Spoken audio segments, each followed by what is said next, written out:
Hello race fans and welcome to round 3 of the PorscheSport Carrera Cup, live here from Imola, the Autodromo Internazionale Enzo e Dino Ferrari, to give it its full name. We are here at one of the most iconic and revered circuits anywhere in the world. My name is Peter MacKay. I'll be taking you through all the action this evening alongside my broadcast partner, Soumil Arora. Soumil, we had a cracking race at another very technical circuit at Zolder last time out. Your thoughts today heading into Imola? My thoughts remain the same as always. Just a great sense of buzz and excitement to see these Carrera Cup cars can do around Imola. In fact, early today I was lucky enough to be on a race with these similar cars at Imola, and that, in the best modern terms, Peter, was a bit of a banger. I expect nothing less from this one today.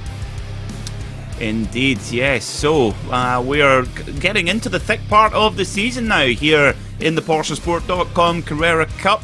Round 3 here before we head off to the Nürburgring in a couple of weeks' time. Brands Hatch, Suzuka and Sebring. So some really challenging circuits for our drivers in this particular championship. We've had 2 different winners so far. We had Kevin Nielsen at Mid-Ohio 4 weeks ago, and of course Brian Lockwood at Zolder as well, which was well, we've joked about this, Soumil. Brian, he seems to like the Benelux region. He's the man at Zandvoort and apparently the man at Zolder as well.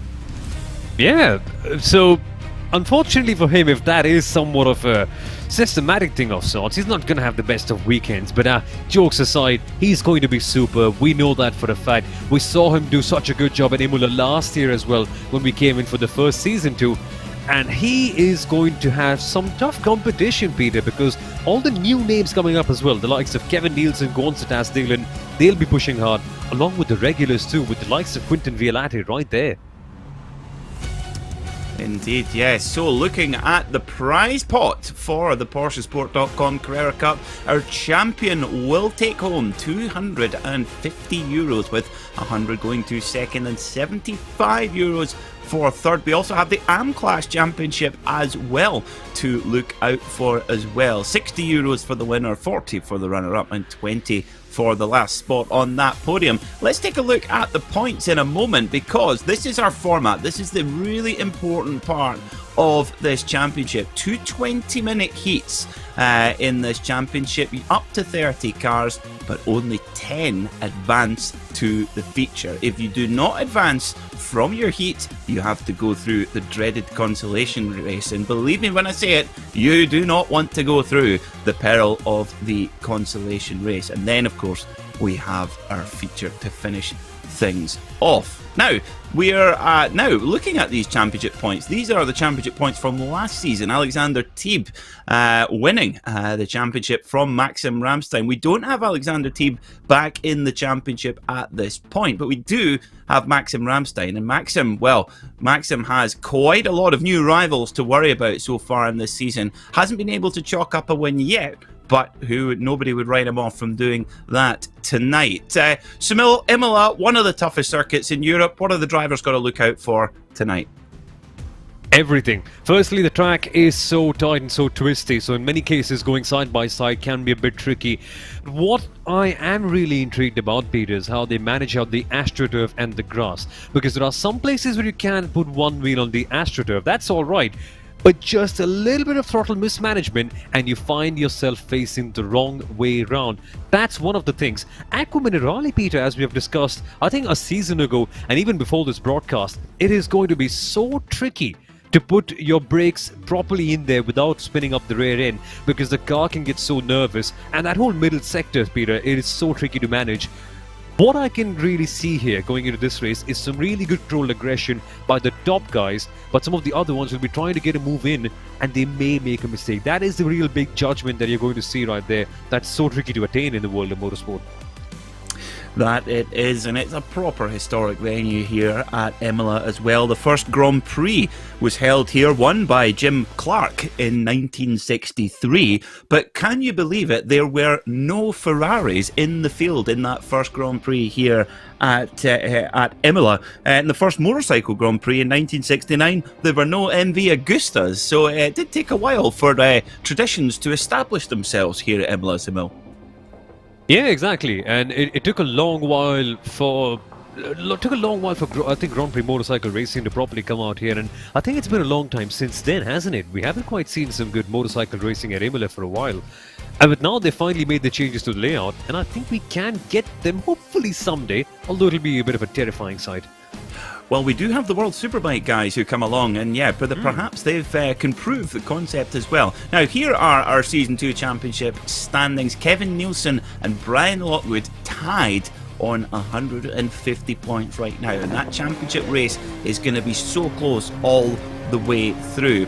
Looking at our number 29 of Maxim Ramstein, of course, runner-up in the inaugural PorscheSport.com Carrera Cup last season, but at the moment Maxim's sitting second on the grid, and he's pulled back in, so that will be him no better than second. Brian Lockwood, the number 43 car winner last time out at Zolder, your pole sitter at the moment. We're looking at Dylan Burst on screen, the young Antipodean ace in the number 68 car. Watch out for Dylan. He's a real world racer with Hyundai XLs, believe it or not, so is very familiar to the RG Bargy if he needs to get involved with that. A huge thank you to PorscheSport.com for their support of this championship. Of course, Porsche Sport, the leading independent news site for all things Porsche motorsport, news, exclusive interviews, etc., and also a weekly podcast with interviews with the great and good in the Porsche racing world. And what better car could we use, Soumil, from the vast Porsche stable than this 911 Cup car? It is the best of the lot, quite clearly. And as we have always spoken about on these broadcasts, no traction control, no ABS, it's a driver's car, right? And that's what you expect from a Porsche. It's beautiful, it sounds amazing actually, one of the best sounding cars on the iRacing service, and it's so hard to drive and lovely to race with. That it is, and we are about to prove concept with that in just a moment, because this is how they line up for the third round of the PorscheSport.com Carrera Cup Heat number 1. So Brian Lockwood, your pole sitter for the second round in a row, will start alongside Sam Coiter. Row 2 will be Quentin Violati and Kevin Nielsen, both Quentin and Kevin very fast in practice, so watch for those two cars. Cenk Ingcioglu will start from 5th alongside Kamil Grabowski on the 3rd row of the grid.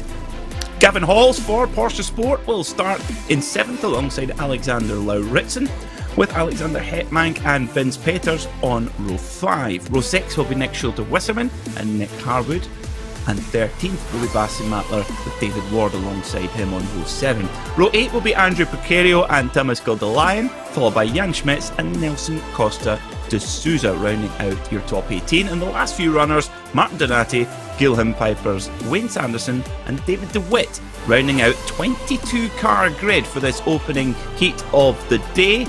10 cars go through automatically to the feature race, and that means 12 will unfortunately have to go through the dread that is the Consolation race. And as you can see, the drivers now starting to take their spots on the grid, and the sheer depth of competition we have here in the PorscheSport.com Carrera Cup is taking a huge leap up from an already impressive level in Season 1. And well, there are some huge names in the field, Soumil, some of the very best in the sim racing world. Yeah, exactly. The likes of Maxim Ramstein, Brian Lockwood, World Championship competitors, Peter. They've gone out there and proven themselves at the very top level, and they're out here to do this here this weekend as well. It just baffles me to see how strong of a grid this is, the fact that they're getting some intense competition as well.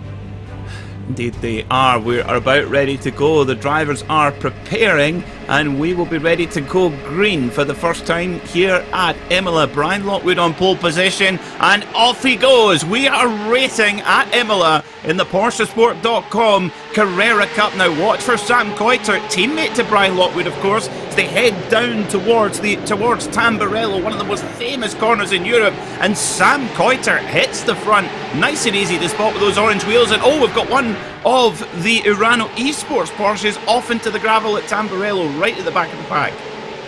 Indeed, yeah, Urano Esports not having the best of days the last time out at Zolder too. But I'll tell you who's having a great day right now. Sam Coitert. Remember, forced to move on Gonzo Tasdalen at the last time out at Zolder at that tricky little chicane.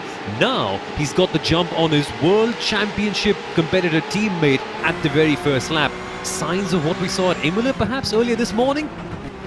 Could be, yes, could be. No. And oh, Insiglioglu off at Piratella. Now it looks like he's kept it out the barrier there, but goodness me, it's such a fast blind left-hander there. Maybe just got nerfed out slightly. It's very busy on the opening laps, but it's Coitert who leads. Dead easy to spot him. He's a Dutchman and he's got orange wheels, so that's very friendly for us commentators as well, who are maybe getting a little bit hard of sight. Certainly in my seat, Kamil Grabowski in there as well, the ARA Porsche Cup champion, has got a puff of smoke. We've got a driver off. So 198 of Bastian Matler made a mistake there, Soumil. Yeah, indeed, Bastian Matler competing in the AM category, not having the best of starts right there. And what's happened to the EXA car of Kevin Nielsen? Championship competitor, Peter. That looks like a hardware failure. That can't be happening on his own merit. No, it looked like there wasn't much protestation there, was there? It looked like he was going straight for the barrier on a one-way ticket, but that's huge. Our round one winner at Mid-Ohio, Kevin Nielsen off, one of the fastest drivers in practice, and well, that car looked like it's been a little bit bent out of shape, hitting the barrier at reasonable speed, and Kevin Nielsen's got it all to do. He's classified in 22nd position and last right now, but as we can see from the back of shot there, he has got going. Now, if that car is still performing even reasonably well, you know, watch out for that number 3 car to come through the field. So here's our elkintech.com replay. Now, is it just a mistake? I think it's just a mistake. He misses his braking point and nearly ploughs into the back of, I think it was Brian Lockwood, Soumil. Yeah, and that's absurd because you rarely ever see Kevin Nielsen making a mistake, but it happens at that corner, Peter, on the entry to Rivazza. You're braking and turning at the same time. And it's a mistake that I didn't think that Kevin Nielsen would make, but again, you get a bit too close to the rear end of another person's car. And that is so easy to happen. You miss your braking marker because there barely is a braking marker at that corner, so it's all largely your judgment. There, Nielsen's judgment not coming up, but look at this one. Quentin Violate is just nudging the back of Brian Lockwood's car. I guess it's a game of high-speed tag, Peter. Well, it nearly was there. That was very close indeed. We know how hard a racer Quentin Violate is. I mean, he relieves absolutely nothing in the garage. He goes for it proper. And Quentin, the fastest driver in practice, 144.205, so he's got super pace underneath that 17 R8G Esports car, of course, team owned by Roman Grosjean. But this is interesting here. Brian Lockwood kind of providing a little bit of a buffer between himself. He's kind of been the meat and the sandwich here, but oh, look at that move from Violate, having a big lunge up the inside, and Brian Lockwood's like, okay then, is it like that? And this is perfect for Sam Coitert because he can scatter away, and look at that, Violate on the flashers already. It seems like Brian Lockwood has responded saying, you have chosen an incredible battle, and that's what we are going to get right here. Violate trying for a block pass there, trying for a block pass again, smoothly using the camber, and this is beautiful. Side-by-side action heading into Piratella. We saw the same action on RaceSpot TV earlier this morning, and when nobody budges, it can get really bad. In this case, Violate doesn't, Peter. He forces the issue, goes wide is Lockwood, and they're still side by side. Wow. Oof, down into Aqua Minerale they go. Tell you what, Quentin Violate is in a real hurry here.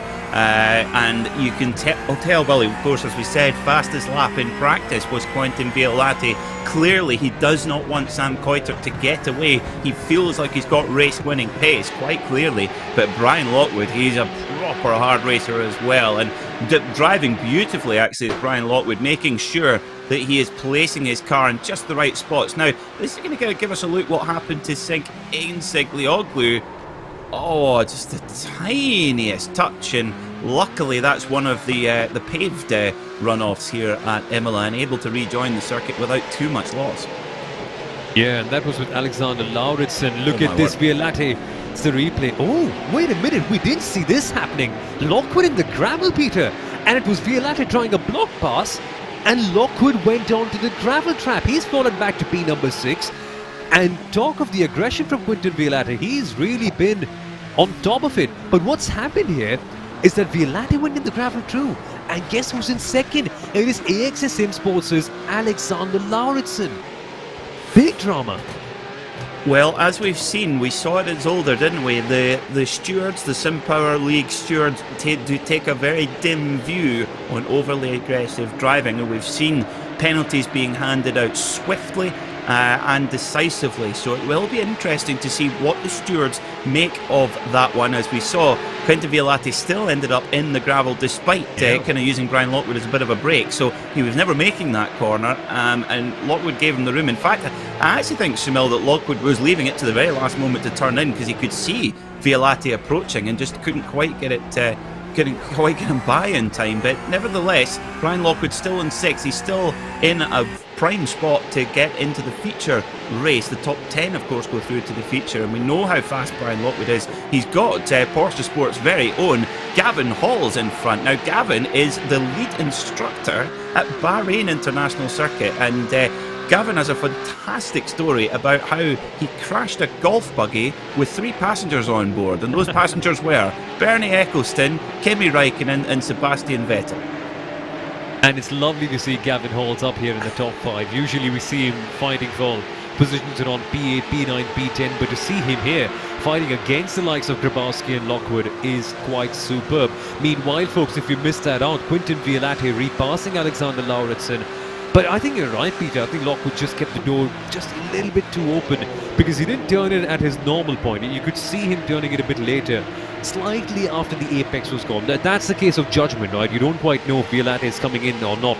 Maybe Lockwood will try and do a re-judgment of this once this race is over and realize whether it was him who made the mistake or whether it was something a bit too aggressive from Quinton Violate, who currently finds himself in second.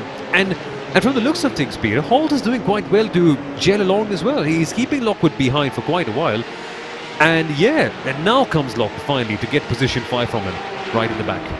Yeah, we'll keep an eye out as well for Kamil Grabowski, a really, really hard racer. Maybe just a couple of tenths off the absolute ultimate pace, and Lockwood shoves Gavin Halls out onto the rumble strip, and I can assure you, Gavin's an ex-Formula Ford racer. That will not faze him. He's a proper hard racer as well, and Lockwood goes through with a lot of pace. And I wonder actually here, Soumil, if Gavin Hall's in that 38 PorscheSport.com car, if he'll try and latch on to Lockwood and try and pull himself up the field a bit.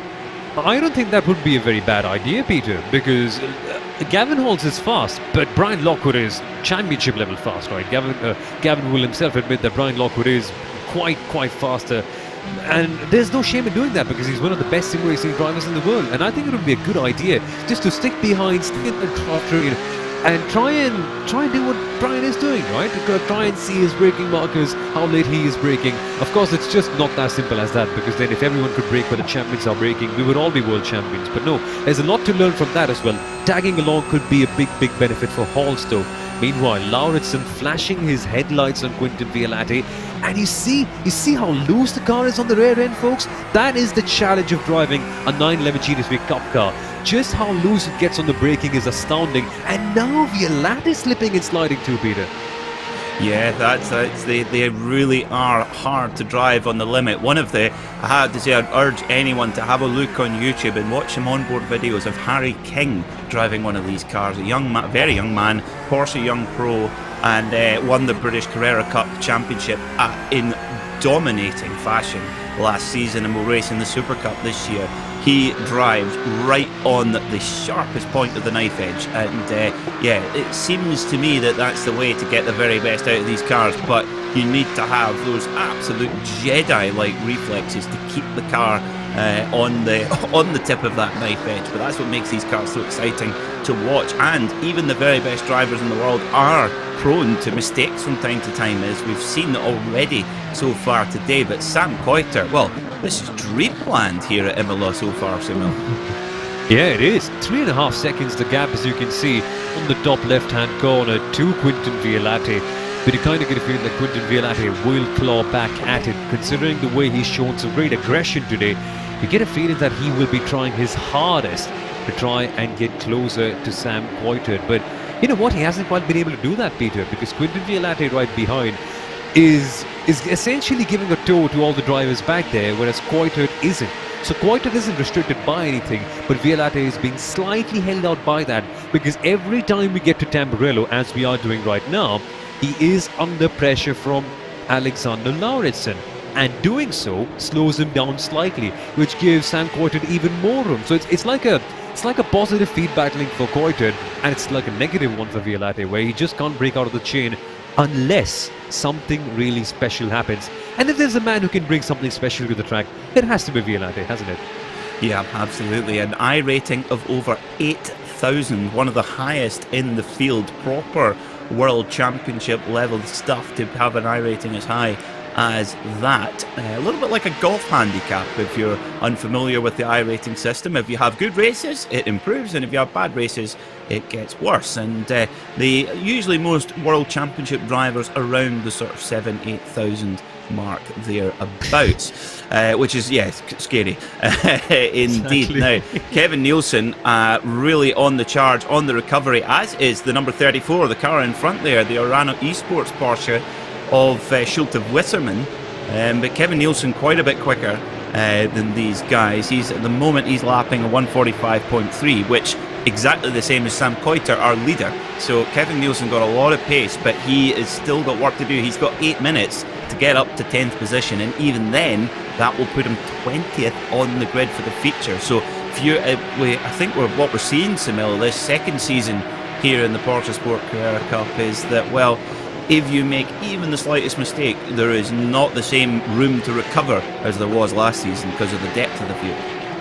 You're absolutely right, Peter. And Kevin Nielsen may just get into the top 10, but still, he'll have to make so many positions up in the feature race. But I think he'll still be quite happy with how his recovery drive will have played out, considering where he actually was. And it's reminding me a lot of what happened to Tim Matska in Maniti at the Road America round of the similar accident, self-inflicted mistake, that one, and he recovered in quite well and got into quite a decent feature race position. I think top 5 or top 6, somewhere around that margin. So Nielsen will be trying to do something similar right now, but first getting past Nick Schulte Wisserman, which he does with ease. Yeah, good move there at the Villeneuve chicane. That's a very tough move to make there, especially on the drivers of this standard. Around the toes of hairpin they go. There's traffic everywhere. Now this there's a little bit of scuffling going on here, and this may well play into Kevin Nielsen's favour, because if this little bunch of cars here from Gavin Hall's in 6th back to where are we, Thomas Gildelion in 10th, if they keep battling, that will allow Nielsen the opportunity to catch up. But Nielsen, 6.5 seconds in 6 minutes. I mean, he's quick, Soumil, but that's a big ask. It is. Considering the depth of the field as well, it can be quite tricky. It's a lovely time to put out a Murray Walker quote, right? Considering his sad passing. It's a lovely tribute, but it's one thing to close to someone, it's a different thing to pass altogether.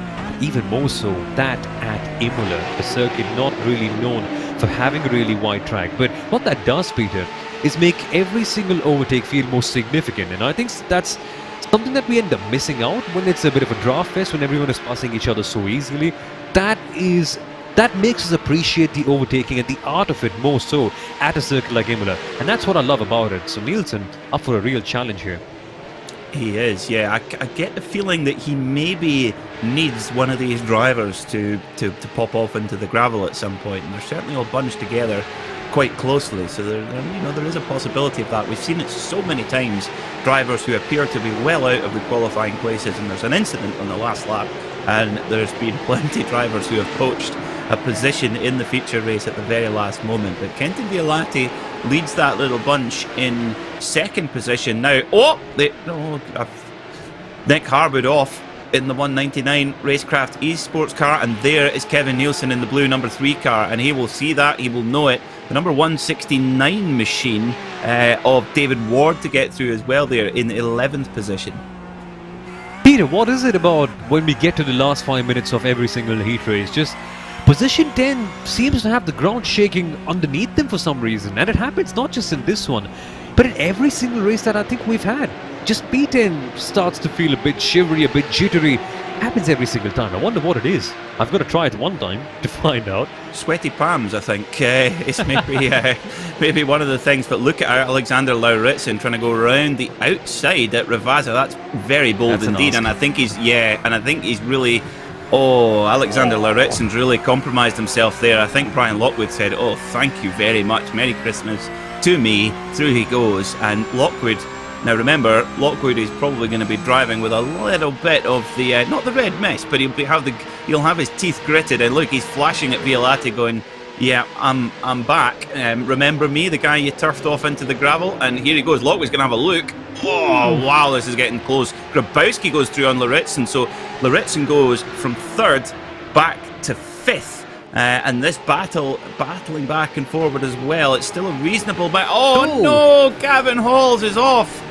Oh dear, oh dear, oh dear. Oh, I was really looking strong for a position in the feature race and has to wait to get going till there's a spot to join back on the track. But Gavin Halls drops down to 17th position, and that will be a hard ask to get through from the consolation race from there. Soumil, let's have a look.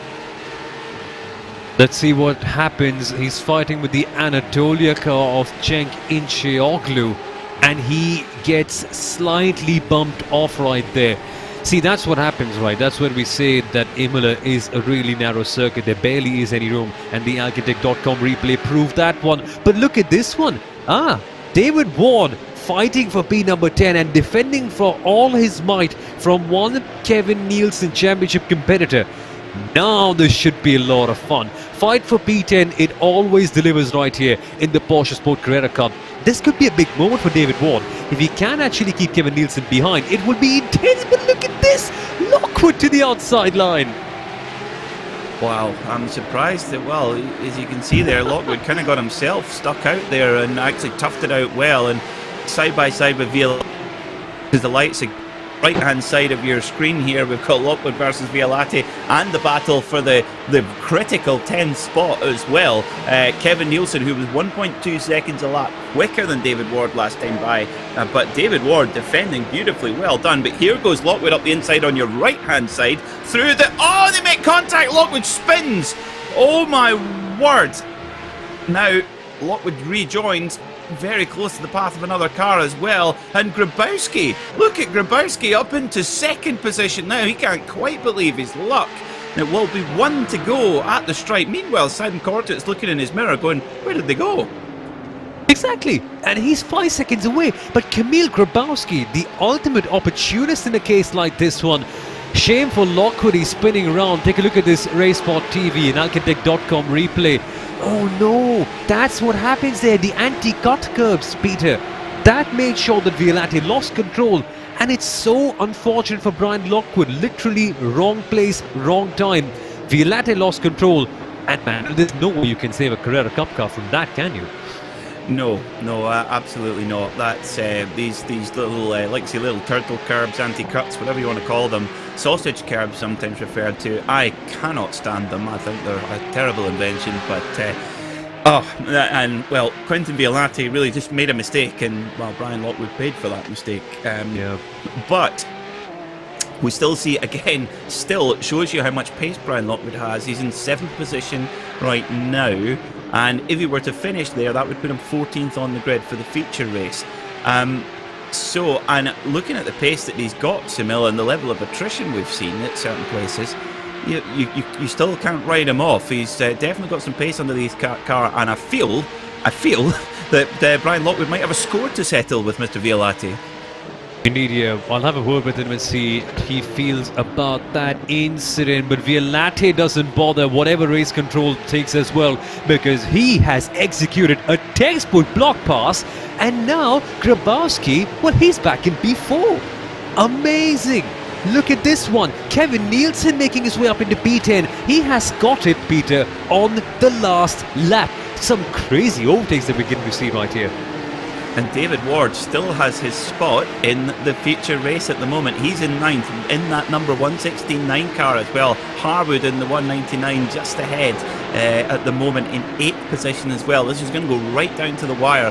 White flag is in the air for the opening heat here at Imola. And well, Imola didn't disappoint last season in the PorscheSport.com Carrera Cup, and it is delivering in spades today. What a circuit. It's a pleasure to come here. It's a challenge for the drivers. It's tough and always brings up action. But Sam Coiter hops through the Alta chicane for the final time. It's been an absolutely flawless performance from the Dutchman. He's at the moment 5.7 seconds to the good, and he will start on pole position for the feature race as well. So could we see Sam Coiter getting his first win of the season here in the PorscheSport.com Carrera Cup? Well, he's got a heat win under his belt. The number 28 car speeds over the line, checkered flag in the air. Sam Coiter is your winner. What a superb drive for Racecraft Esports signing. And look at Kevin Nielsen around the outside at Rivazza of David Ward. Now David Ward's in 10th. Look at Schulte Wisserman in the 34. Drag race for the line to get the spot in the feature race. Who's going to get it? Is it going to be Ward? Is it going to be Schulte Wisserman? It is going to be, I think it's going to be Nick Schulte Wisserman. Heartbreak for David Ward, Soumil. The gap, Peter, it is 7 thousandths of a second. What is 7 thousandths of a second? You can literally do nothing in 7 thousandths of a second. Oh my god, that has to be the picture that symbolizes the Porsche Sport Carrera Cup. Wow, take a picture of it, take a screenshot, put it on social media, tell the world about it. This one belongs in the iRacing top 10 of the month. Oh, it has to be. It has to be. Good shout. Oh, David Ward. You just we give him a virtual cuddle, Soumil, because that's devastating to lose by such a slender margin. Nevertheless, he will start on the front row for the Consolation. So let's have a look at the results. 12 laps, 12 short laps, packed with action. Sam Coiter, your winner then, by 5.7 seconds from Quentin Biolatti, who certainly has a few scratches and scrapes on his very sharp elbows after that particular race. Alexander Lauritsen rounds out the top three with Kamil Grabowski in 4th and Alexander Hetmank finishing 5th. Brian Lockwood eventually progressing to 6th position after 2 bits of contact, putting him down the order, still gets a reasonable grid position for the feature race.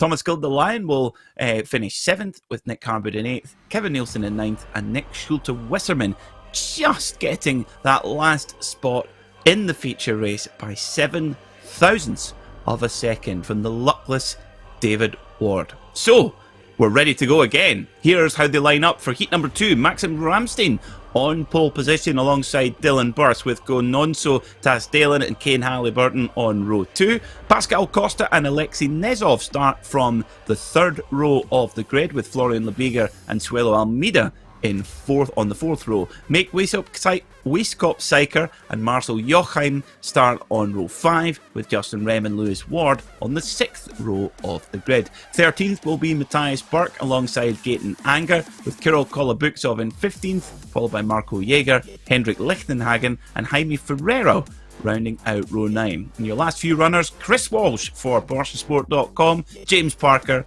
Martin Spalek and Clement Andriot for Team Cast, rounding out the 22 drivers for this second heat here at Imola. This is, well, if this is anything like the opening heat, we're going to be in for an absolute treat of a race. The drivers line up on the front straight here, waiting for the green flag. 10 positions in the feature race. If you're outside of those top 10, you are going through the peril of the Consolation race, which today will have 24 cars with just 10 spots available. The lights are being prepared. We're about ready to go here at Imola. The revs rise. The drivers prepare. Dylan Burst there on the front row alongside pole sitter Maxim Ramstein. Off they go, a big puff of smoke, laying down 485 horsepower from these 4-litre flat 6 motors. Down towards Tamburello they go. Maxim Ramstein goes to cover off Dylan Burst as well. You see the number 5 of Gonzo Tasdelen getting... Oh, we've got one of the Racecraft Esports cars off at Tamburello. Burst onto the grass, Ramstein away. And whoa, and we've got a big crash behind as well on the exit of Tamburello. Oh my word, it's a bit of a mess, Soumil. It really is. It's the impulse car of Marco Jäger that has had that accident right there. A real shame to see that happening early on. You kind of expect that to happen in the case of a sprint race like this one. At the top though, we still have Maxim Ramstein for Core Sim Racing leading from the front. And man, he's pulled out some gap, Peter, already. That he has, yeah. Maxim Ramstein, we know in clean air just how consistent he is. He can just knock out fast lap after fast lap.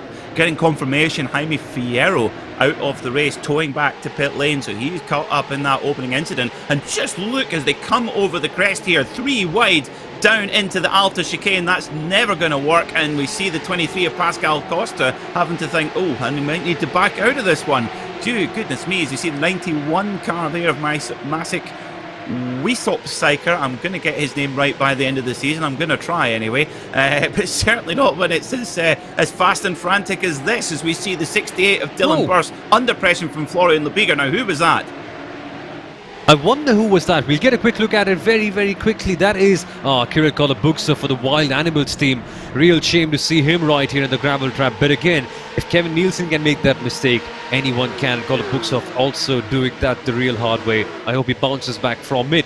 But Guangzhou Tazin for the much-loved Anatolia team up here in P number 2. And it's good to see Kane Halliburton in third, Peter, because Racecraft Esports, they've had a bit of a bittersweet luck throughout the season with some of their drivers doing extremely well and the others sometimes finding themselves in the wrong part of the track.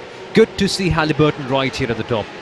Yeah, Kane Halliburton, a super quick driver, and what a recovery drive he had last time out at Zolder. As you see, Alexei Nezov in the Urano Esports Porsche, the red one there, getting ahead of Lebiger in the R8G Esports. Dylan Burson there too. This is really fierce stuff. I was about to say in the mid-pack, but in the mid part of the top 10.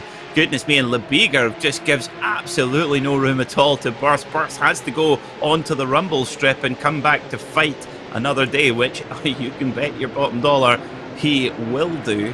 But there's a little bit of a 3-car breakaway at the front. Ramstein, Tasdelen and Halliburton. And, well, Soumil, we know how good Maxim Ramstein is in clean air. He can just rattle off these hot laps. But Tasdelen, I think, has his mark so far.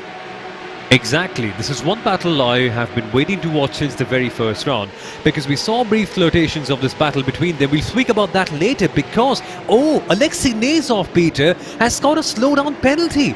He cut the corner at the Variante Alta chicane, which everyone does, to be honest, but this time out, iRacing gave him a penalty, a slowdown, and it's happened at the worst possible place because it's compromised his entry into Rivazza and hence his exit onto the long front stretch. He was 4th, he's now in 9th. Well. That just shows you how tight the field is here. If you make a mistake, and stepping over the track limits is one, and there you go, then you will also, he's getting shoved all over the place here, is Alexei Nezov. That's something you really don't find myself saying very often. He's such a quick driver, Alexei Nezov, but just one mistake compounded into another couple of little issues for number 33 car, and he finds himself back in 15th, but has time in hand to fight back, and he does straight away at the Tosa hairpin, straight up the inside there. Now, can he get it moved as they run up towards Piratella? Now, I want to give a shout out to Chris Walsh, up to 12th position already, starting at nearly at the back of the pack, up to 12th. Superb stuff from the American bobsleigh racer. Exactly, Chris Walsh doing such a good job right there in P number 12. If not setting himself up for a direct qualification in the feature one, at least going to be in a very good spot for the consolation race starting positions. But I don't think he'll need that. P10, the battle for that position, it can be so volatile all the time. But meanwhile, an Alkitech.com replay at Marco Jäger's crash early on. See, that was one of the Racecraft cars. And then Jäger, you could just take a look at what's happening to him now in the Impulse machine. He loses it by himself, and he's another driver out, Peter. I think that was Jaime Fierro who was kind of caught up in that incident as well. And it's gutting enough when you make a mistake on your own, but when you get taken out by someone else's mistake, it's just really hard to. Oh, dearie me, absolutely nothing Jaime Fierro could do there from what I could see. But wow, Imola is biting, and well, how often do we say that? Very, very often, this is the replay of Kirill Kolobuksov getting it wrong right there on the entry to the Rivadza corner. Lucky that the AXA car survived that one.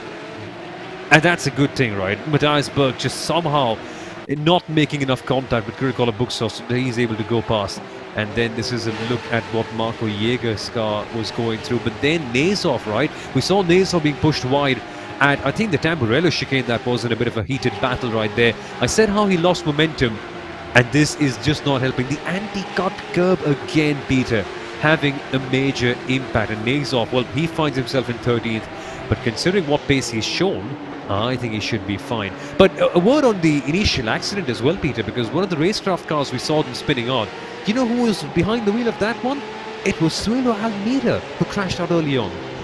Well, a good spot. That was almost as if it's there's kind of like a narrow alleyway and there's only so many people who can fit through it, and there's always going to be someone who gets squished as they all launch over the curbs at the Alta chicane. We're looking at the battle here. This is the bubble battle, as we call it. Hendrik Lichtenhagen in the 155 car holding the last spot to the feature right now, but Justin Wren there in the 188, but hold the phone because number 47 Florian Lebiger goes off, and that drops him out of the feature race positions. Everyone else moves up one, and Lichtenhagen now has a spot in the feature.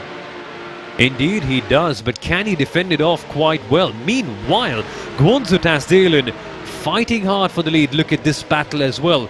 In the midfield, I think it's Lebiger watching on with the best seat in the house. Ward and Jochheim, and no! Jochheim, is it? No, it's Lewis Ward. The gravel. Lewis Ward. It was almost as if he actually almost backed out of that. He knew he couldn't make the corner and just had to back out of it possibly, or just felt if I turn in we're going to make contact here, and that was all he could do there. Is Nezov all over the back of Ward there, and Ward will probably have to serve some sort of slowdown penalty for cutting the chicane, even though I don't think he gained any time. But the penalty will be issued nonetheless by iRacing's automatic system. So the 33 of Nezov there battling with Lewis Ward for 12th place. That's not going to be good enough for the feature, so they need to both progress or count on. Oh wow, oh, goodness me, that's a large hip check, and Nezov, goodness me, he will not thank Lewis Ward for that one, or vice versa. And oh, Biff, goodness me, this is getting a little bit nasty, Soumil. Yeah, I mean, poor old Lewis Ward, you make one mistake and everyone ends up just bouncing on you straight away. You just can't break momentum, you just can't break rhythm in this championship either. And that's a really frightening thing, because the level of competition is so high. One mistake and poop, all of a sudden everyone is right there to take your position from you. But I think Lewis Ward just needs to refocus, recenter back on at this particular case. Easier said than done, of course, in the middle of a really hard race. But if he can get his mind back and just get back into the same rhythm, I think he should be in a good space, because he's got the talent. But, oh, this is what happened. Lebiger getting taken out, really, unfortunately. Oh dear, and that was Pascal Costa, who is sitting in 6th right now, with Lebiger in 7th. So, whoa, goodness me, oh. Feel bad for the Michelin man there. Huge big flat spot on that tyre as well. Oh, dear me, Lewis Ward giving absolutely no room whatsoever. Wowee. Wowee. The number 138 car there, Matthias Berg. And this is the battle for 14, for crying out loud. And he saved it, Peter. How? I wish I knew. I wish I possessed such skills. Or luck, one of the two. It's probably a combination of the two. Now, Chris Walsh for PorscheSport.com is up to 11th position, so one more spot for the American driver, and he will have an automatic invite to the feature, and he'll have the biggest moment ever. And what on earth happened there? Looked like he might have just lost that on his own going into Acqua Minerale, which, as we know, is a direct translation from Italian into English as really, really difficult corner. Peter, did you knock on wood when you were speaking about Chris Walsh? Oh my. I need to be wearing a face mask when I'm in the booth, because this commentator's curse is infectious. Yeah, really unfortunate for Chris Walsh, but again, it's an easy mistake to make in Aqua Minerale. The corner really tails off from you, downhill descending, as we can see from this Alcantech.com replay that we're getting right here. It's so easy to lose the rear end of the car, and that's an even trickier mistake, but as he had his rear wheel, the one that you can't see by the way, on the grass. That's a tricky one.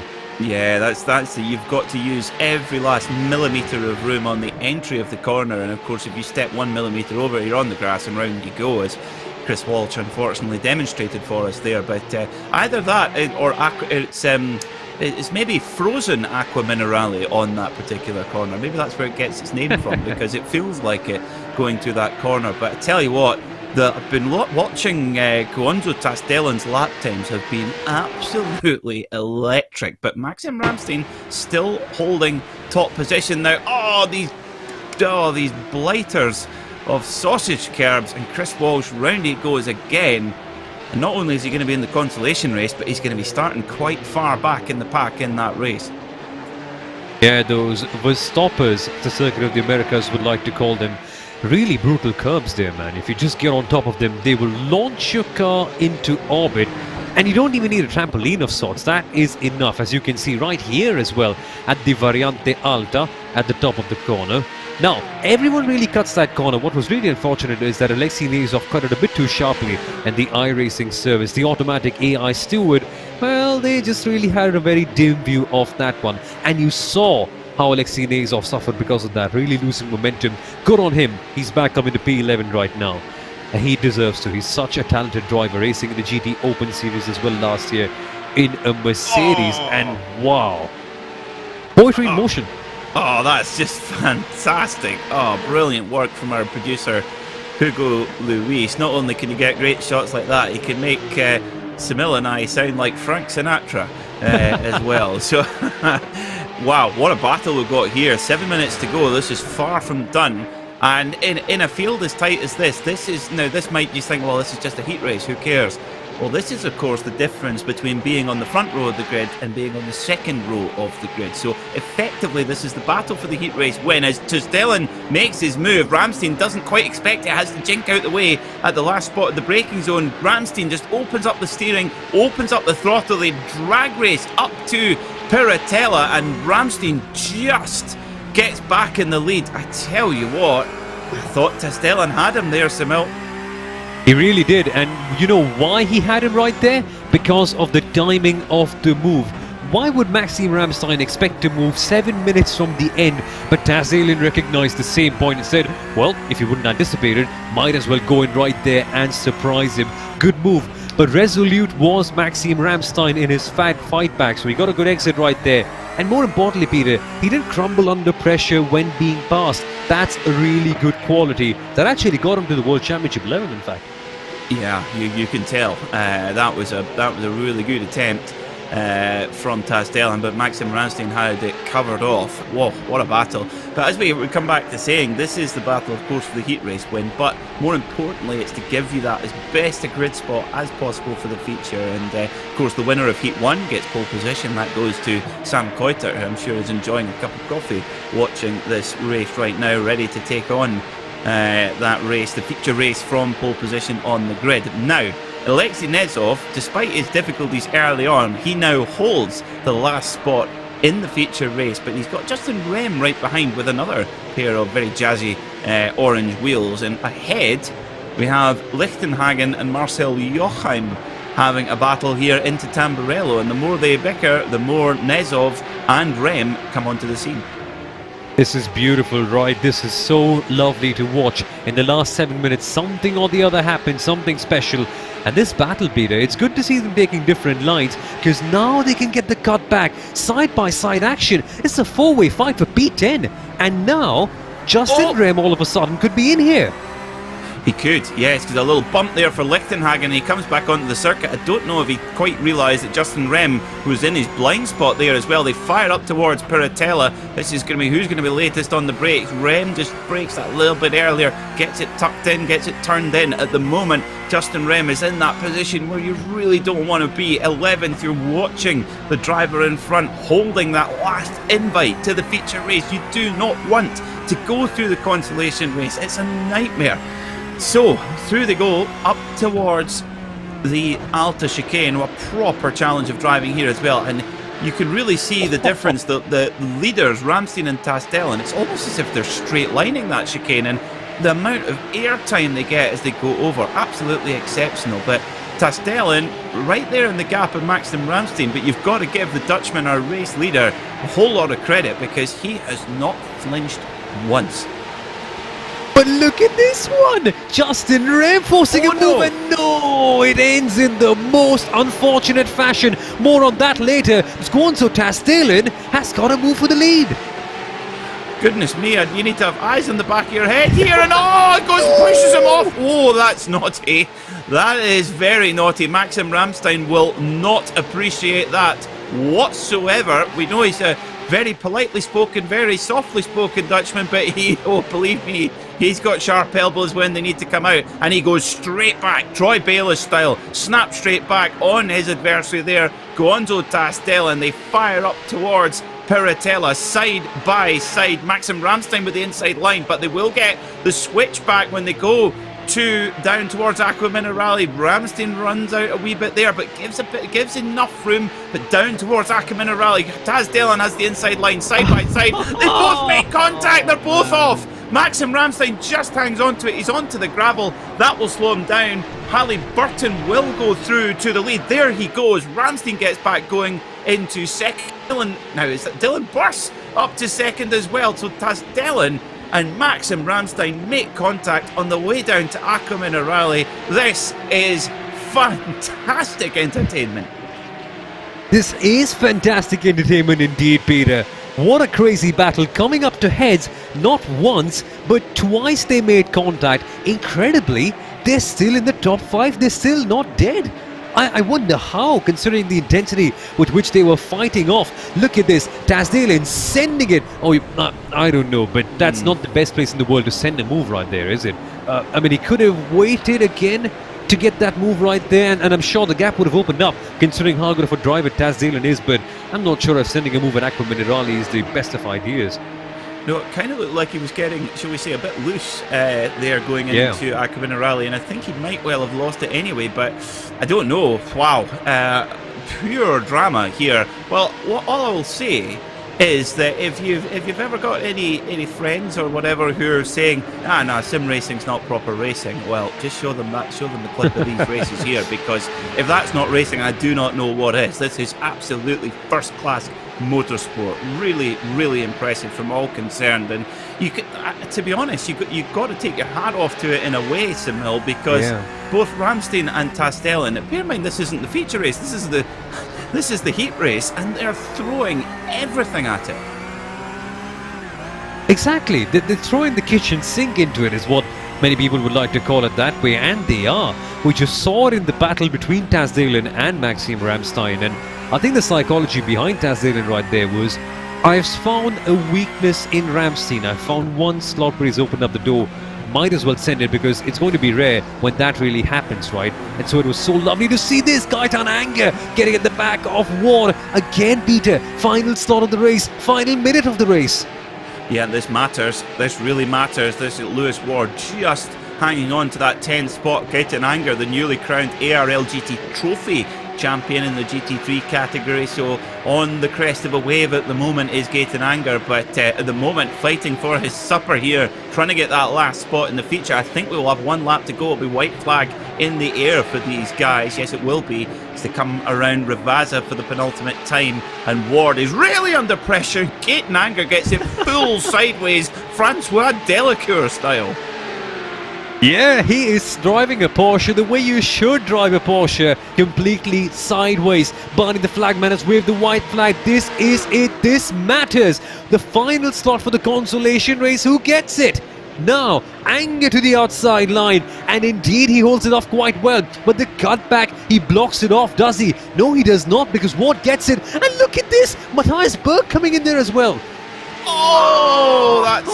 That's really unfortunate. Oh, and Lewis Ward's going to try and rejoin, but he may well get a really undeserved penalty there from the iRacing automatic stewards. So Anger survives. Well, he did survive and then locks up massively. And here comes Matthias Berg up the inside in the number 138 car. Now, we wonder if the stewards might have something to say about that clash with Lewis Ward. He's up the inside. Gaetan Anger gives him room, goes for the outside line, knowing that gives him the switchback for going down into the right-hander of Aqua Minerale. This is the final lap, folks. This matters. Gaetan Anger, the guy at the lead of this little three-car pack, has the last spot in the feature at the moment, so this really matters. And Almeida in the 99 car, remember him? He was in the gravel at turn 1. Exactly, what a comeback it has been from him as well. Just on the edge of that top 10 bubble. Wow, crazy. But look at our leaders. What a drive. Indeed, what a drive from Kane Halliburton.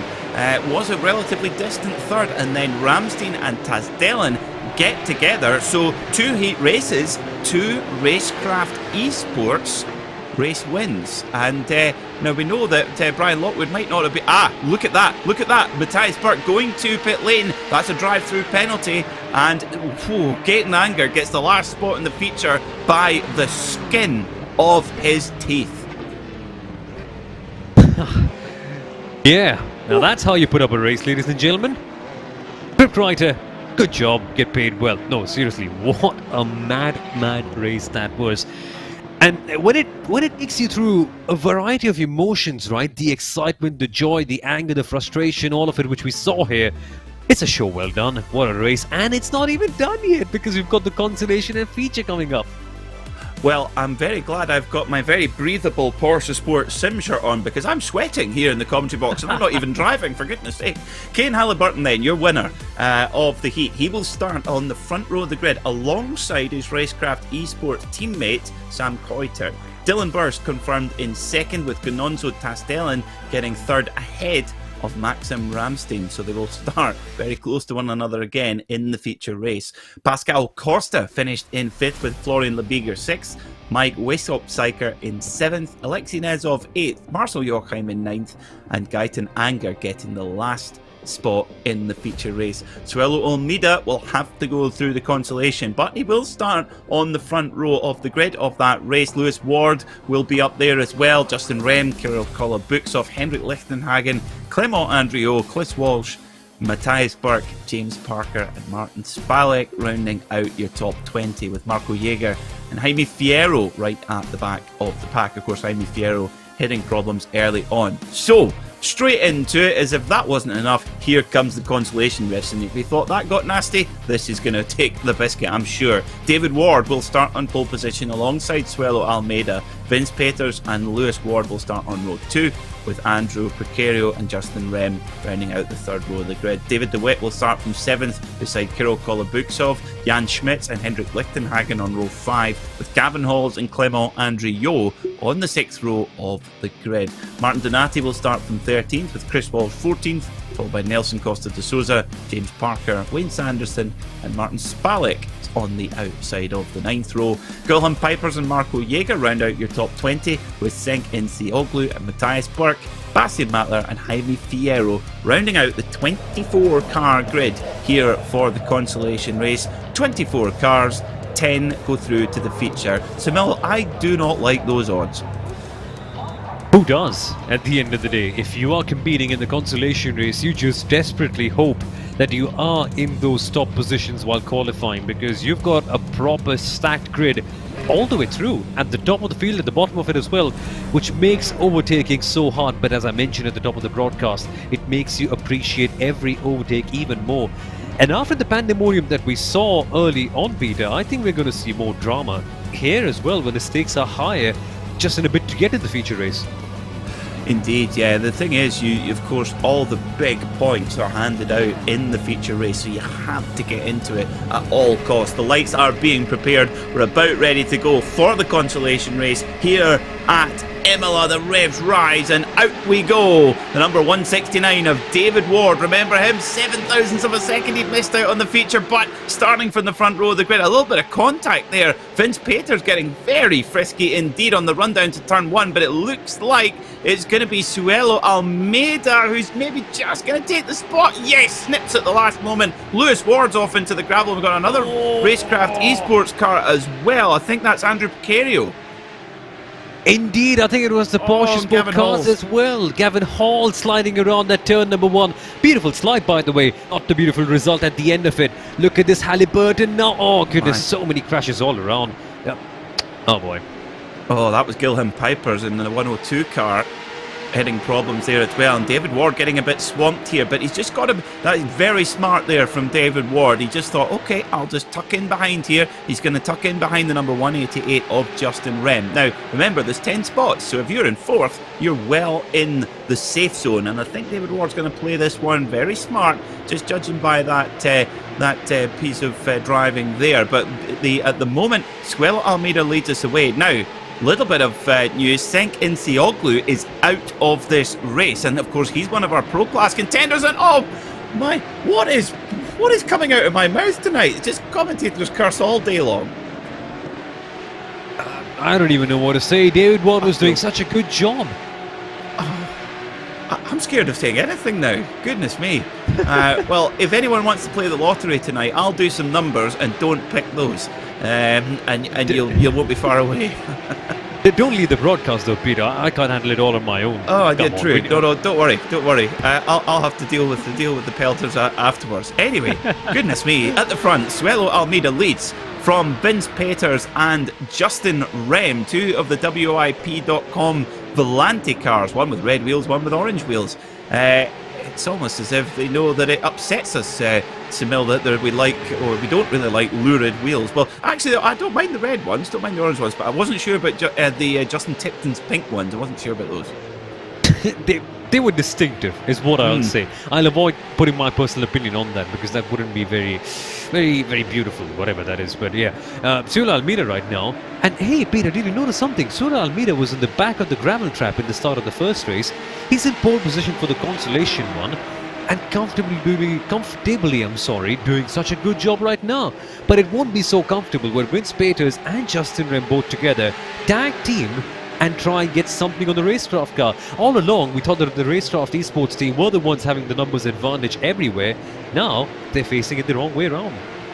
And, well, we're talking about wild animals. Cue the Jaws music, because look who is lurking there in the background. The number 55 of Kirill Kolobuksov. And I can assure you, dear viewers, that Kolobuksov +0 is not what you want to see on your virtual pit board, because we know, Soumil, don't we, that Kirill, again, another driver who leaves absolutely nothing in the garage.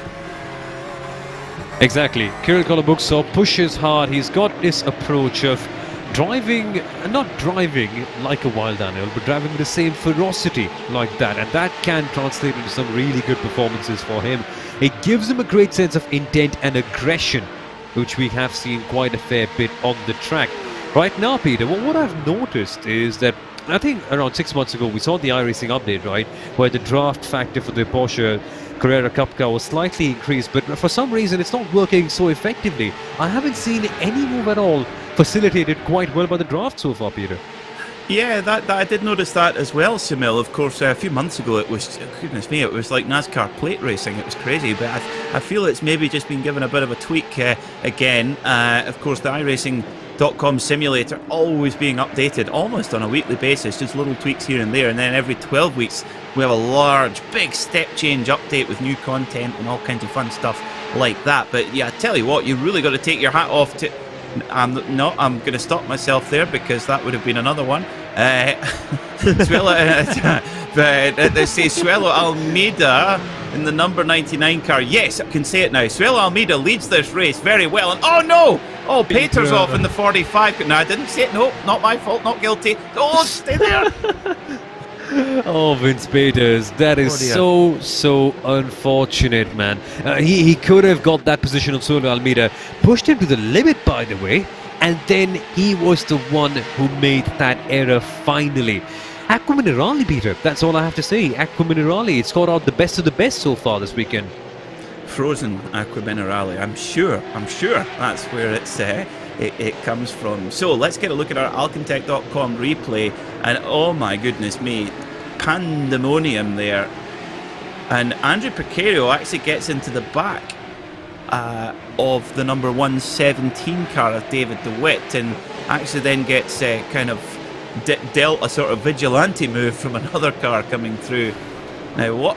Oof, hard hit there as well for the 69 machine of Marco Jaeger. He's been in the wars tonight, Soumil.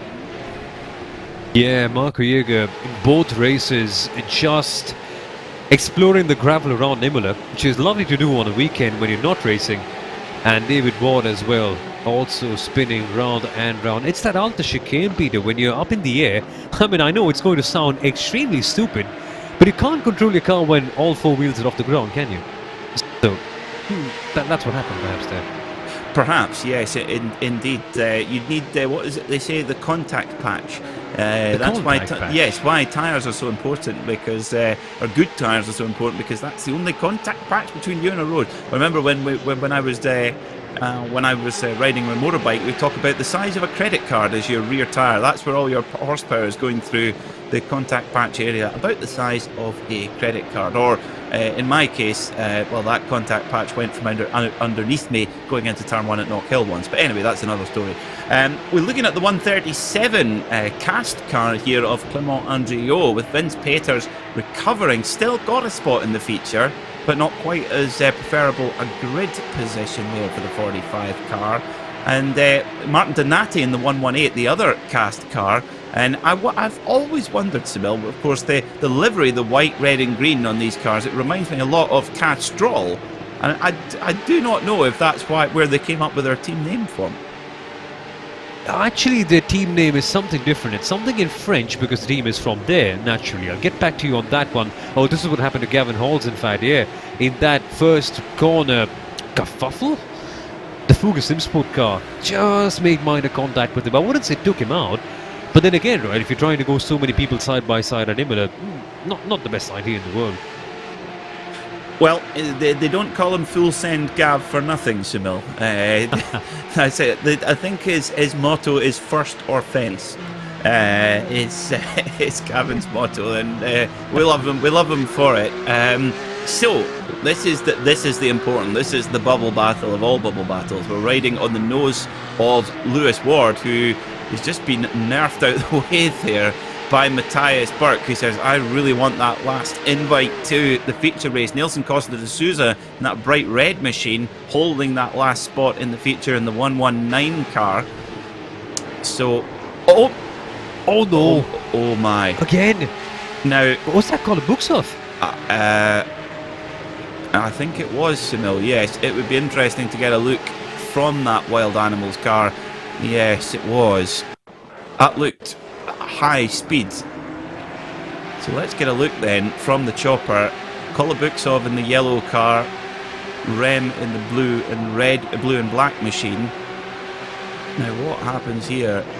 Hits the grass, and that loses his braking point, and unfortunately the 188 car there of Justin Rem pays the full price for it. Exactly. Nothing Justin Rem could do, because not even his fault, right? It's just Kolobuksov getting a bit loose in that situation and losing control of his Porsche and plobbering it with some extra effect onto the back of his car, which is a real shame, because the Volante machine was doing so well. But one person's loss is another person's gain, and Jan Schmitz, Peter, has made his way up into P number 2. It's good to see him right here.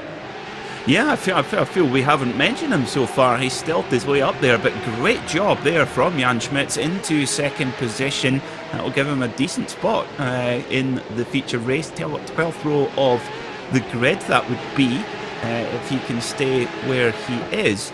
Goodness me, what a dramatic consolation race this has been, and all of a sudden Lewis Ward finds his entry to the Tosa hairpin blocked off suddenly by the number 138 machine of Matthias Burke. Now this really matters. Lewis Ward has the last spot in the feature race at the moment, So it's okay for him, but Jaime Fierro, not far behind in that blue car at the back of this pack, he's in 11th. He wants to make up that spot, and judging by what we've seen so far, we cannot make any kind of assumptions, Soumil, until that clock hits 0 and the checkered flag drops. You're absolutely right. Wait for minute number 7. That's when all the pandemonium till the end begins. But a quick look at the timing tour on the left-hand side, give you a good idea of what kind of momentum they've been through. Lewis Ward has only lost positions. Jaime Fierro has only gained them in this race. And not just any few or 5 positions, it's been 13. So it's very clear in which direction the momentum clearly is in this battle. Yeah, indeed, that momentum is vitally important, isn't it? Because you've got to think that Jaime Fierro is thinking, right, well, this is going really, really well, and the drivers ahead of him are probably thinking, this is a disaster, and that mindset is very, very important indeed. So, who is going to get these last spots? I feel we're not anywhere close to being able to make any kind of prediction of what could happen here, and isn't that what you want in any form of entertainment? Is that unpredictability? Goodness, this is more unpredictable than the final of Line of Duty. I don't know if you get that. Do you get that a program in India, Soumil, Line of Duty? I don't. I think we might be, because the access to shows around the world has increased so much, but I haven't quite seen it anywhere. I'll just quickly check it out. It's about corrupt policemen. Corrupt police officers, I should say, and it is one of the most exciting. It is one of the most exciting. It is one of the most exciting things on television, but almost as exciting as the PorscheSport.com Carrera Cup. Almost. Yeah, thankfully we do have Line of Duty here in India. But yeah, we don't need that. We get to see that in person more often than not. But that's a different subject altogether. Very good. So right on where the passenger seat would have been when this car rolled off the production line in Weissach in Germany. Of course, amazing. Now, normally you would think that Porsche, of course, a very efficient company, which of course they are. But these 911 Cup cars, believe it or not, they roll off the. Now, who is that gone off? That's one of the Monaco Esports cars gone off there. Bastian Mattler drops back, and all of a sudden Jaime Fierro goes, "Thank you very much, I'll snatch that invite on my way past."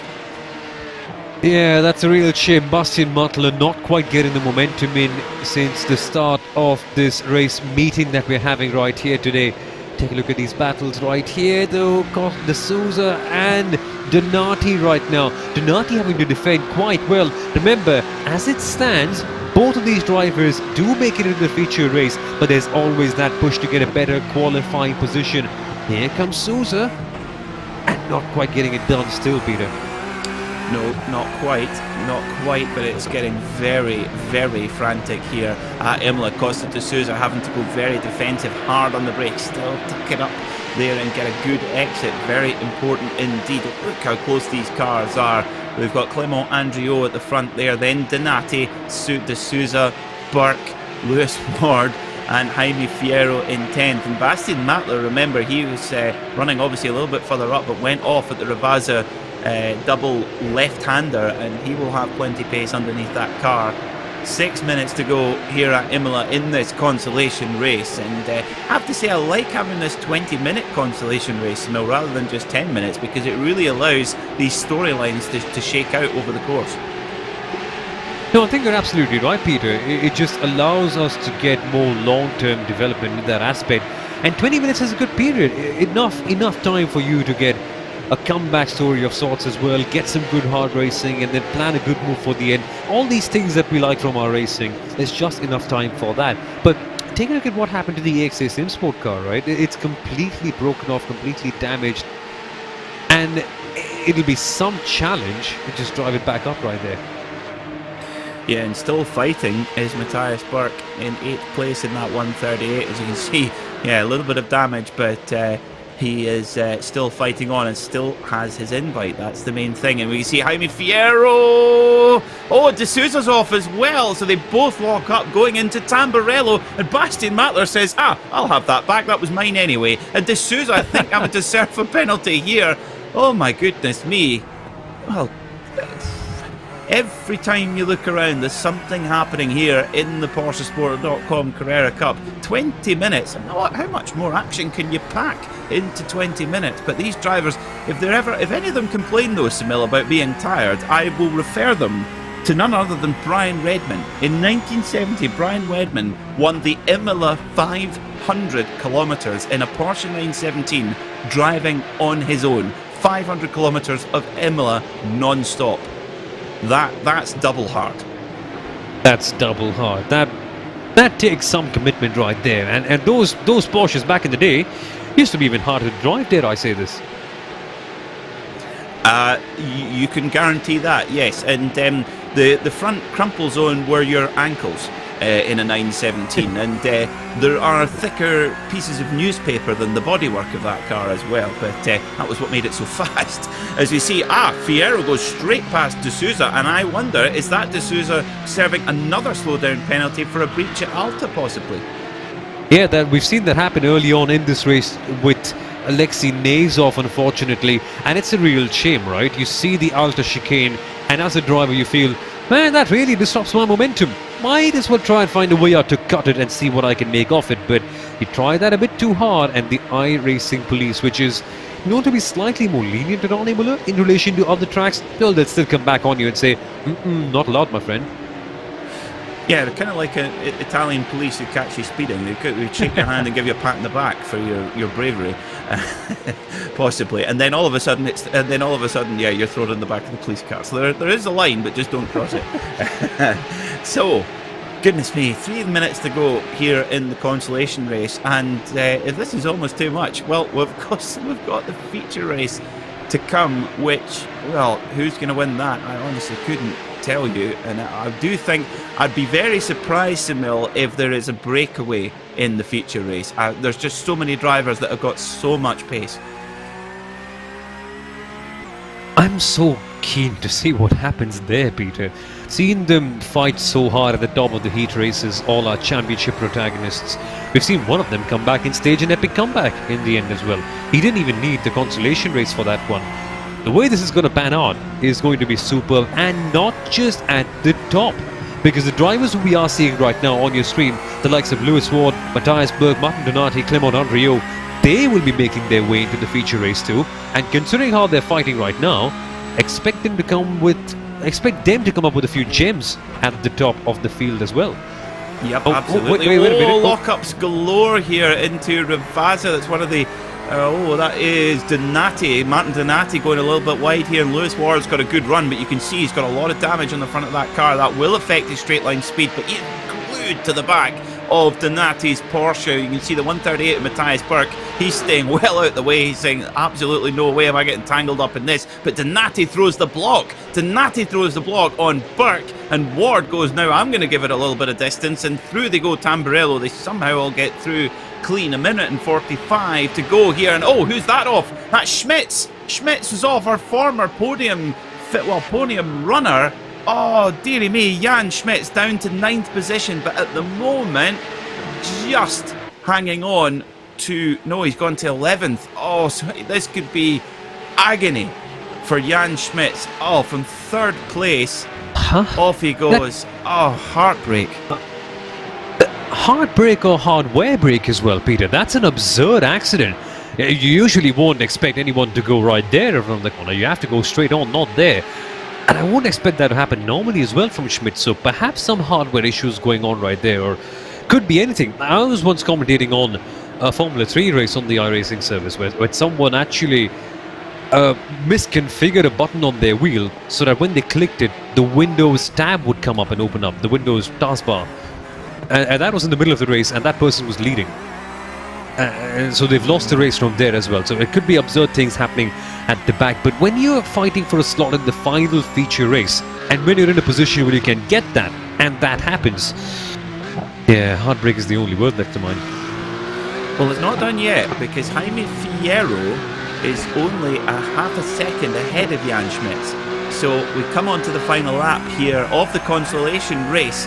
at Imola. For some of these drivers, it will be their final lap of the meeting, but Jan Schmitz knows what he's got to do. He's in 11th, that's not good enough, but there is Jaime Fierro next up, so he needs one position and he's into the feature race. Only just, but he's in. But was running up in third in that Fuga Simsport Porsche, which looked absolutely superb, I have to say. Good job from their livery painter. Final lap, white flag is in the air here at Imola, and what a thriller this has been, this consolation race. Don't know who's going to hang on. Now, David Ward in there too. He's not out of this either in 12th. He could still nab a position, Soumil. Indeed he could. And as we've seen time and again, some real bizarre stuff happens on the last lap. So his line wasn't that great in this one, so he won't quite get the momentum off after the Tosa corner. But anything could happen still. For Jaime Fierro, it's just a case of maintaining his composure. I know, easier said than done, of course, but he seems to be doing a good job with that until we come to Acqua Minerale. Bad stuff has happened here. I hope it doesn't. Fingers crossed, knocking on wood. They don't make contact, thank goodness. Yeah, I feel if I'd said that, he would have ploughed into the back of him, Soumil. There's something in the air tonight, but side by side towards Alta Chicane. Who's going to be bravest on the brakes? Oh, Schmitz just has to back out at the very last moment. I tell you what, I think this could be another drag race, and look who's there, David Ward. He's lost one of them so far. He'll want to win this one, but he's got 2 positions to make up. But there is your consolation race winner, Suelo Almeida. Brilliant drive for the number 99 for Racecraft Esports. Racecraft Esports, they've won Heat 1, they've won Heat 2, and they've won the consolation race. Will they win the feature to get the full gentleman's set? We shall see. The 119 of Nelson Costa de Souza, over he goes in 9th, and Jaime Fierro went out of his heat, finished last in his heat, and gets the last spot in the feature. And Jan Schmitz, after running in 3rd, the first man without a ticket to the party. Oh, we've got a bit of a bump and run here. Going oh dear, oh dear. Now David DeWitt, just loses it on the way in. And drops a couple of spots, but wasn't in the feature race anyway, I don't think. So, big deep breath, and we'll prepare for the feature, because here are your results. Suelo Almeida, your winner of the consolation race by 7/10 of a second from Hendrik Lichtenhagen. Vince Peters was 3rd with Clement Andriot in 4th, and Martin Donati in 5th. So both the cast cars making their way through to the feature. Lewis Ward, after a really busy and quite attritional couple of races, he's going to be in the feature race as well. Matthias Burke recovering from an earlier issue to finish in 7th, followed by Bastian Matler, Nelson Costa de Souza, and Jaime Fierro, the last man standing, the last man to get that ticket to the ball. So that confirms then Jan Schmitz, David Ward, Wayne Sanderson, Marco Jaeger, Gilham Pipers, James Parker, David DeWitt, Martin Spalek, Chris Walsh, Kirill Kolobuksov, and we've got a few more: Justin Rems, Gavin Halls, Andrew Guerrero, and Senkin Sioglu. All of those drivers will have to watch from the sidelines. But Soumil, I mean, as a consolation prize goes, feet up with a cup of tea or a beer, whichever you prefer, to watch this feature race. It's not such a bad consolation prize. Yeah, I mean, it could be worse. I mean, of course, you want to be the ones taking part in this one and showing what you can do in that mighty difficult Carrera Cup car, mind you. But yeah, I think it's a good show. I mean, if anything, if you can put the heartbreak behind you, which is very hard to do in a matter of 5 minutes, I know, but still, it's a good one. And I think no build-up can really justify the kind of drama that we often get in a feature race, Peter, don't we? It's just been so superb all the way through since the first season. I can't really think of if we've ever had a disappointing heat or a feature race ever so far, and that's a good success rate.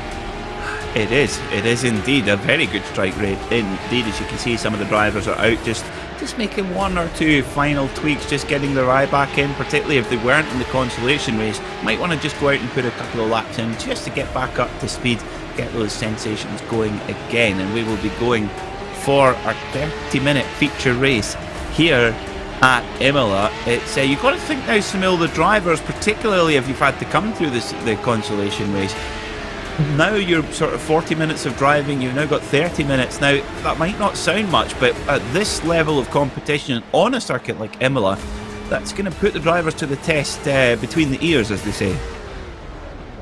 It will. So it's the level of competition, firstly, that we have to factor into account, right? You've got World Championship drivers with iRating upwards of 6,000, 7,000, 8,000 in there.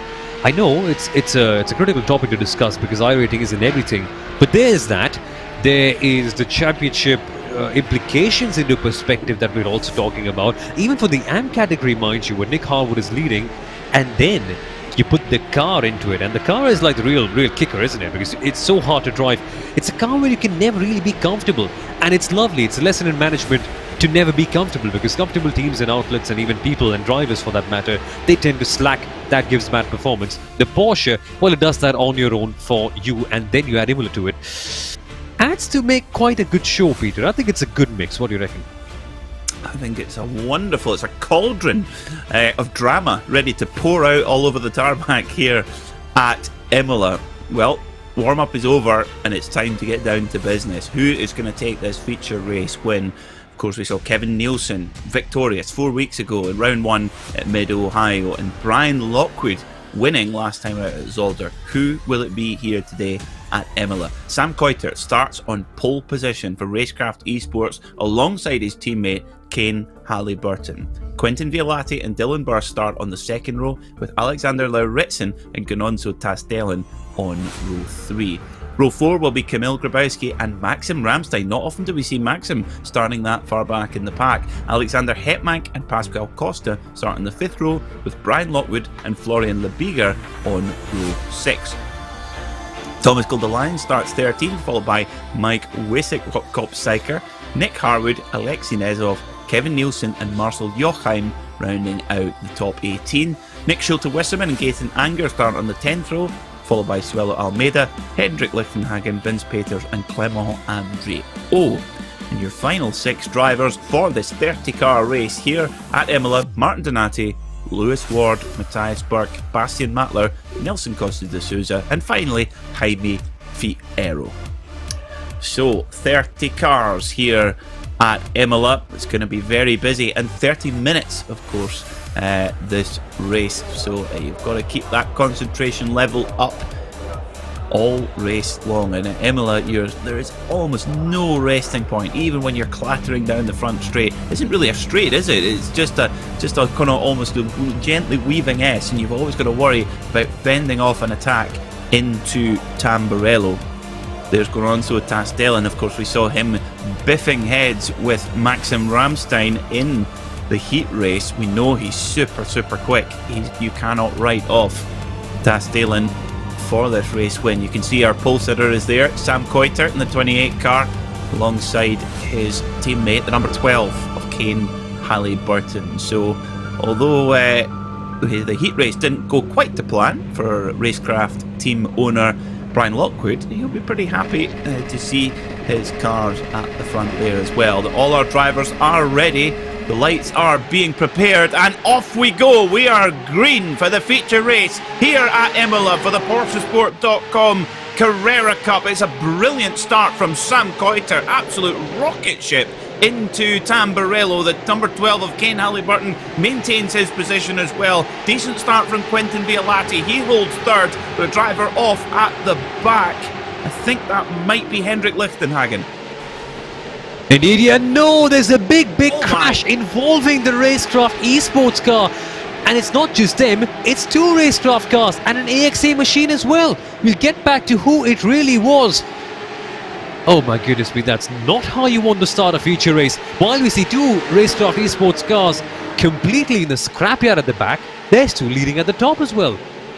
Well, I took one little look down to the timing screen and I look up, and Nick Schulte-Wisserman's Urano Esports Porsche is 6 feet in the air and upside down. My goodness me, you cannot look away at any point here in the PorscheSport.com Carrera Cup. Very unfortunate for those involved in that heavy incident there, coming out of Tamburello down towards the Villeneuve chicane.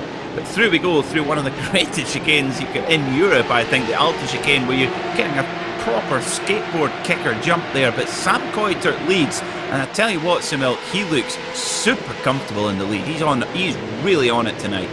He absolutely is, Peter, but I've got some rather sad news for all of you if you are a Nick Harwood fan, because Nick Harwood, our AM Championship leader, was involved in that crash. Opens up big doors in that championship right there. Meanwhile, Quinton Violate comes up right here, and he loves to split up a Racecraft Esports top 2, doesn't he? He's done that time and time again. To the inside line he goes, Peter. Does he get it? No! Oh, Kane Halliburton tries to, I could see what he was trying to do there, Kane Halliburton. He was trying to give Violate the room and go for the switchback, of course, and didn't have the inside line for the entry to Tamburello, but would do on the exit. Well, Kane Halliburton drops all the way down the order. Alexei Nezov blows by, getting anger there as well. Oh, Kane Halliburton. Oh, and he just hangs on to it. A little half spin there as well. And I tell you what, that is not what now. We've got Dylan Burse in the lead. Goodness me, what is going on? Dylan Burse in the number 68 car now leads. So what has happened to Sam Coiter? I wonder. He chose Coiter in 26th. Oh no. Huh? Oh, I've got a horrible feeling, Soumil. It might be a technical because... Oh, don't tell me. Well, no. Well, we will not speculate until we know. But anyway, Dylan Burse, the number 68, leads from the 48 of Alexander Lauritsen and Gunonzo Tastelin in third. So for any Racecraft Esports fans, look away for a second. Go and get another beer because, goodness me, that's just a disastrous second lap for those guys. Indeed, and I wonder how this happened because it all seems so rosy. We saw Halliburton having his incident, and then all of a sudden, Violate dropped down. All of a sudden, there was a big shift. Burse and Lauritsen in the top of the field. We're just as confused as you are, ladies and gentlemen, because that's such a big shift. But let's focus on the here and now until we do know what is happening. Dylan Burse is leading the feature race. And Vendeval Sim Racing, they've not quite had this sort of opportunity in the PorscheSport Carrera Cup so far, but boy are they making the best of it right now. And again, Lauritsen behind him. Lauritsen has done such a good job. Goodness me, Gonzo Tastelin not making things easy for himself. No. Now, interestingly, Quinton Violate is back in 6th and has a little bit of damage on the front of his car. Now, I do have quite a lot of police in my family, but maybe I'm being too suspicious for my own good, but he was in 2nd, and I wonder if maybe the two are connected. Maybe I've been watching too much Line of Duty. No, but that's a bizarre one, right? Okay, but the bad habit, let's not speculate. Let's see what's happened when it happens. But look at this one. Now, this sort of 4-man train that we normally expect to be fighting for the race wins are now behind Burse and Lauritsen, which presents a very excellent opportunity to Burse and Lauritsen if they can fend these folks off. The likes of Tasdelin, Ramstein, Lockwood and Violate, who have constantly shown themselves to be race-winning presence. Well, they can really make a big name for themselves. Algonac.com replay, Peter. Finally, we get to know what happened.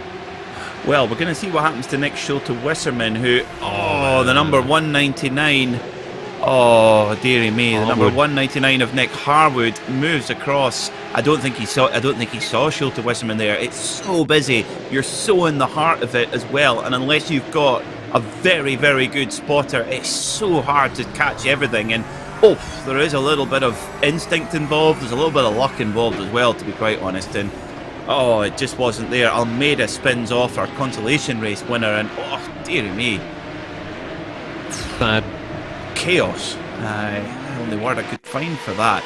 Now this is obvious. Now I wonder if this is what happened to Coiter. They made contact. Yeah. So while Halliburton was having his moment, was that where Violate and Coiter got together? That was it.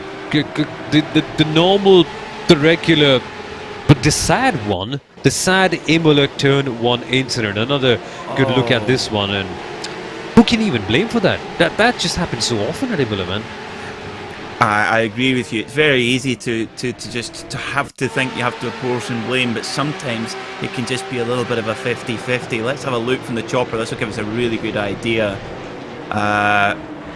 Yeah, once again, see that Violati hop over the sausage curb, and that really affected his trajectory there. But it's happened quite a few times with Violati, unfortunately. It just is the way it is now. Again, hopping over the curbs. And he makes contact again, this time with Brian Lockwood. Now, how many times have we seen Quinton Violati, unfortunately, getting on one of those curbs, hopping on and hitting a Racecraft Esports car? In fact, in race number 1, he did the same thing, unfortunately, with Lockwood, who makes an error this time, and Violati cleanly sweeps past. That is good opportunistic driving, but I can't help but think of the coincidence, Peter. It happened twice now. I actually am not convinced that was an error from Lockwood. I actually think that was just a pure intimidation there from Violati, and I think Lockwood, he knew, Lockwood knew what was going to happen. Now watch this, this is getting nasty now. Hard on the brakes goes Lockwood around the outside, that's really bold, hip check, and dear me, this is getting very, very spicy indeed. I tell you what, all the guys at Simpower Leagues, oh my goodness me, my heart goes out to tonight, because the stewards, the digital stewards room is going to be on fire tonight. Yeah, and you could kind of see by the way Brian Lockwood was entering the corner. Of course, you can't see the driver, but you can see by the steering movements, he did not seem happy. He was as aggressive as he could possibly get, and perhaps it's that aggression that kind of opened the door for all the other guys behind him. And for Brian right now, it's a bit of a precarious situation, right? You've been, you say that, okay, I've been hit by the same driver in the heat race, in the feature 1. I'm not convinced by this one, and perhaps you are getting a bit too aggressive because of that, because you see the red mist in front of you. I hope he just kind of settles down, because when Brian Lockwood is really calm and focused, he is an absolute beast. But he's up against another absolute beast too. It is Kevin Nielsen, Peter. Remember, he made that mistake in the heat race. He's still paying for it, but now he's got to fight against a World Championship driver, and a really angry World Championship driver, no less. Wow, yes, the comeback kid, Kevin Nielsen, of course, our winner at Mid-Ohio, and he really was flawless at Mid-Ohio, a superb performance. No one could touch him, and well, he's done a great job to recover from that mistake at the beginning of his heat race, and he's in the draft there of Kamil Grabowski in 6th. Here we go, Pascal Costa, and the 183 of Alexander Hepmank going side by side, teammates down into Tamburello to Alexei Nezov right there behind, going, oh, this is getting a bit spicy, as well as bang, over the curbs they go. So Nezov at the moment in 11th. It's not been an easy night for Alexei Nezov, but he's really gritted his teeth and fought on. But Quentin Violati up in 5th position, and his I don't even know where to begin with Quentin Violati, because the amount of that car must just have so many dents all over it.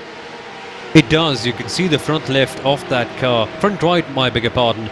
And the last time I saw it, it did look quite badly bumped and damaged. But that's been Violati. He's been aggressive in his approach. He's been very, very characteristic of himself. You expect Quinton Violati to be aggressive. You expect him to bring that fight on. And he's done that. And of course, sometimes when you bring your approach to the table, it can cause a few mistakes to be made. And of course, I'm not very sure if it was a mistake or not. Race control will give us a decision on that. But it does lead to some discrepancies in what you actually want to happen and what eventually happens, sometimes involving other top drivers. But the best of drivers back their approach all the way through. The best of athletes as well. Sometimes it may not pay off, but when it does, it pays off handsomely. That's the Quinton Violati approach, and it's working out for him more often than not. Shame about the few incidents that we've had early on today. Indeed. Well, we're looking at back to Gonzo Tastelin, of course, so quick in the heat race as well. Dylan Burst leading as well, and Tastelin's got a really good run here, got the overspeed. Is he going to have a look? No, just blends out of the throttle, just thinks better of it. And all of a sudden, we have, of course, from 8th on the grid, Maxim Ramstein up to 3rd, Alexander Lauritzen in 4th there as well. And they've made a good breakaway from Violati in 5th, who actually has to more look behind him, because Kamil Grabowski is on the way. Battles up and down the field. As they should be all the time. Gonzo Tasdelin looking for something on the inside line. It's amazing, right? All these drivers, they just look for something. They think that perhaps there's a chance. But it's more than that. It's more than just trying to force a move right there. they remind the driver up ahead that they're right there. And that intimidation factor is the term that you mentioned, Peter, early on. It's the perfect word. That intimidation factor, you can get into the mind of your rival. And once you do that, you're essentially forcing them to make a mistake. Proper gamesmanship. That's lovely to watch. It is indeed. That's part of the battle. Of course, particularly in the sim racing world, where of course there is a physical input, but it's the emphasis on the mental side of the sport comes in even more so than it does driving out on the tarmac. So Gonzo Tasdellin here, that's an intimidation factor, that's what he's trying to apply to, yes, see Dylan Burst backing it in there into Ravaza. You can see the car starting to twirl around, that rear engine layout, getting the car to rotate, and Dylan Burst really in fine form tonight, absolutely flying. And that Vendaval team, I can tell you what, Soumil, they have got a huge band of proper hot shoe drivers, a lot of whom have experience in the real world. As we see, here goes Tasdellin, goes for the lunge at Tamburello. It's going to be hard to get it pulled down, just about, little bit of a bump there as he goes through, but Tasdellin to the front, and Maxim Ramstein now having to look at Dylan Burst, but I do not think Dylan Burst is going to take that lying down.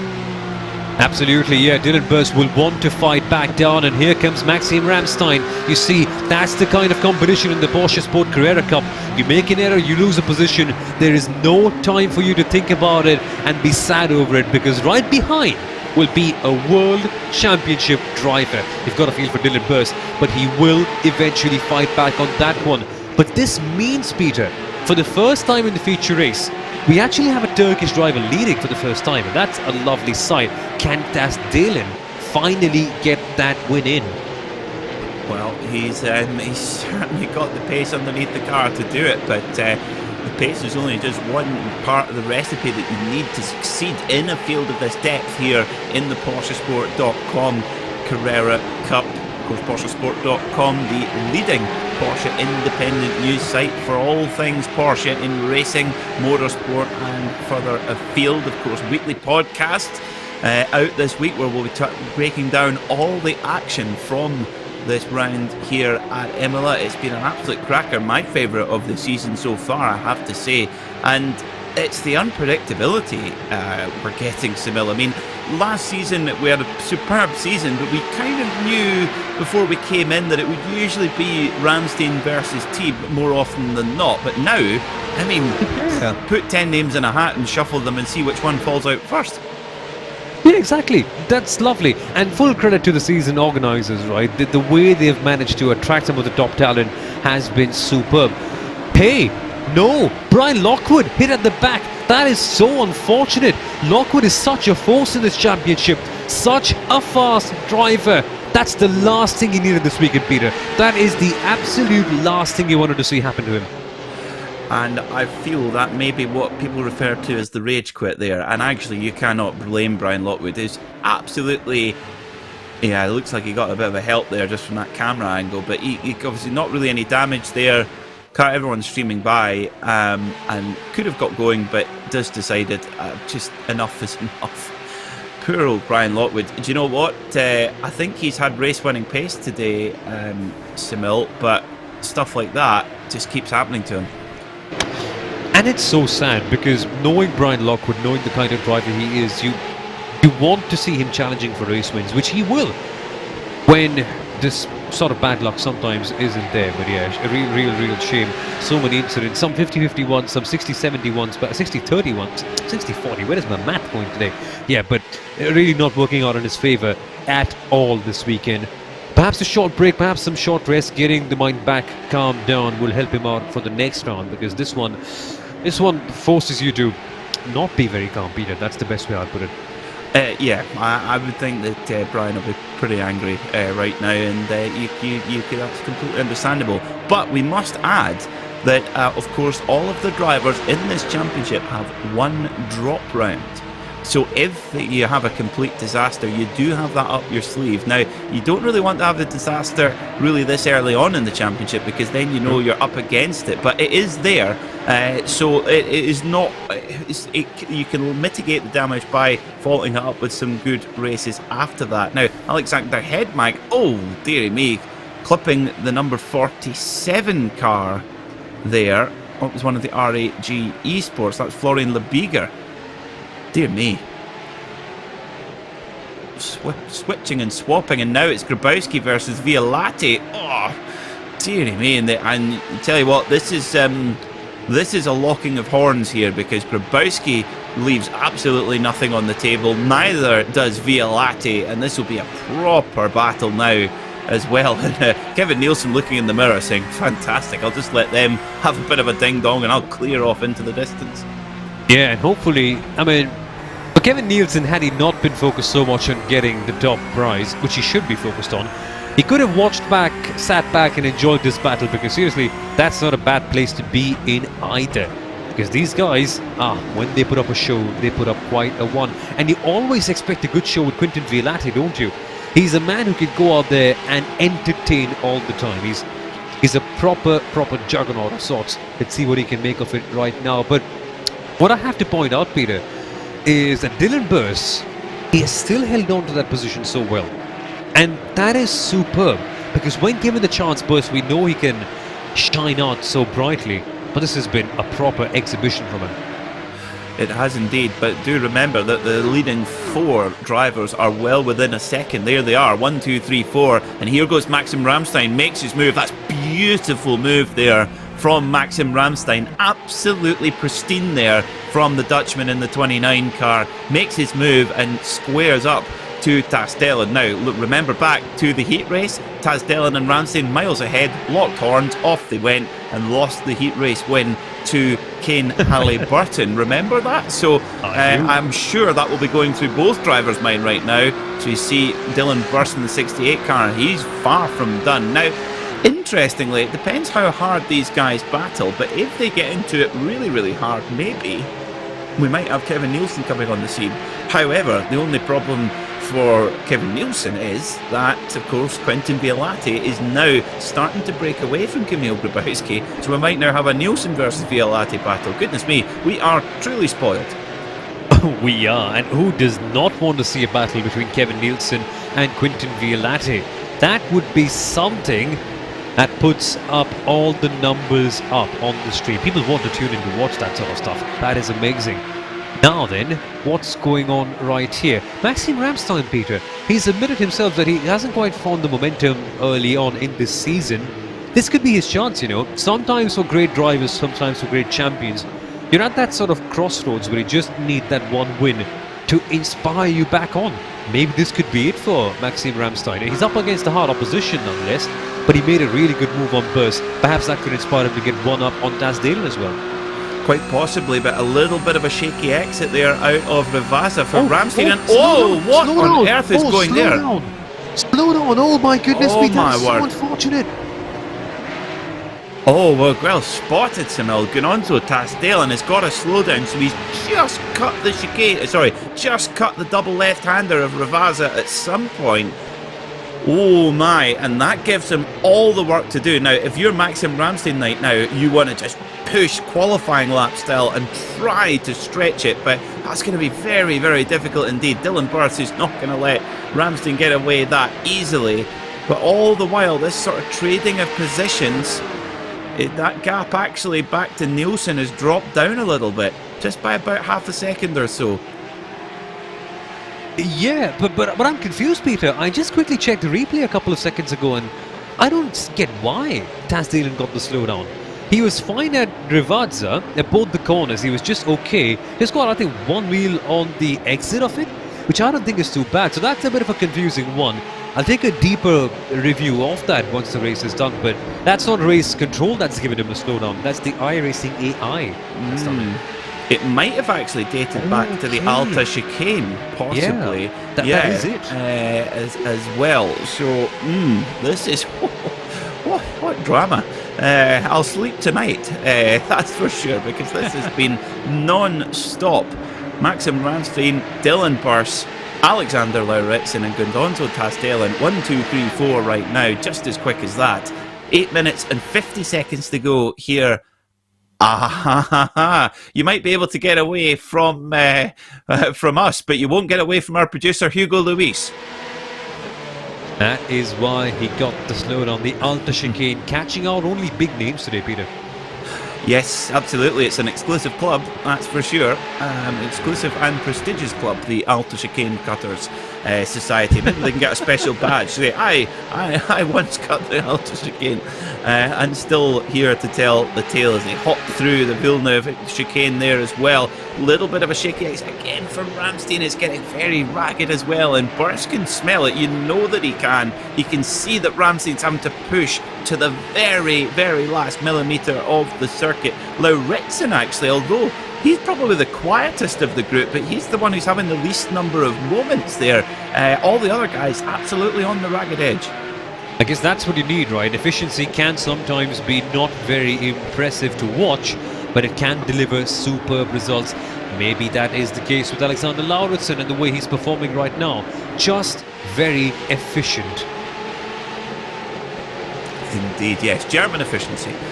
Well, that's the car anyway, of course, as well. So, when they come to the line, it will be 4 laps to go, I think. No, 3 laps to go. My maths is fantastic, as you can see.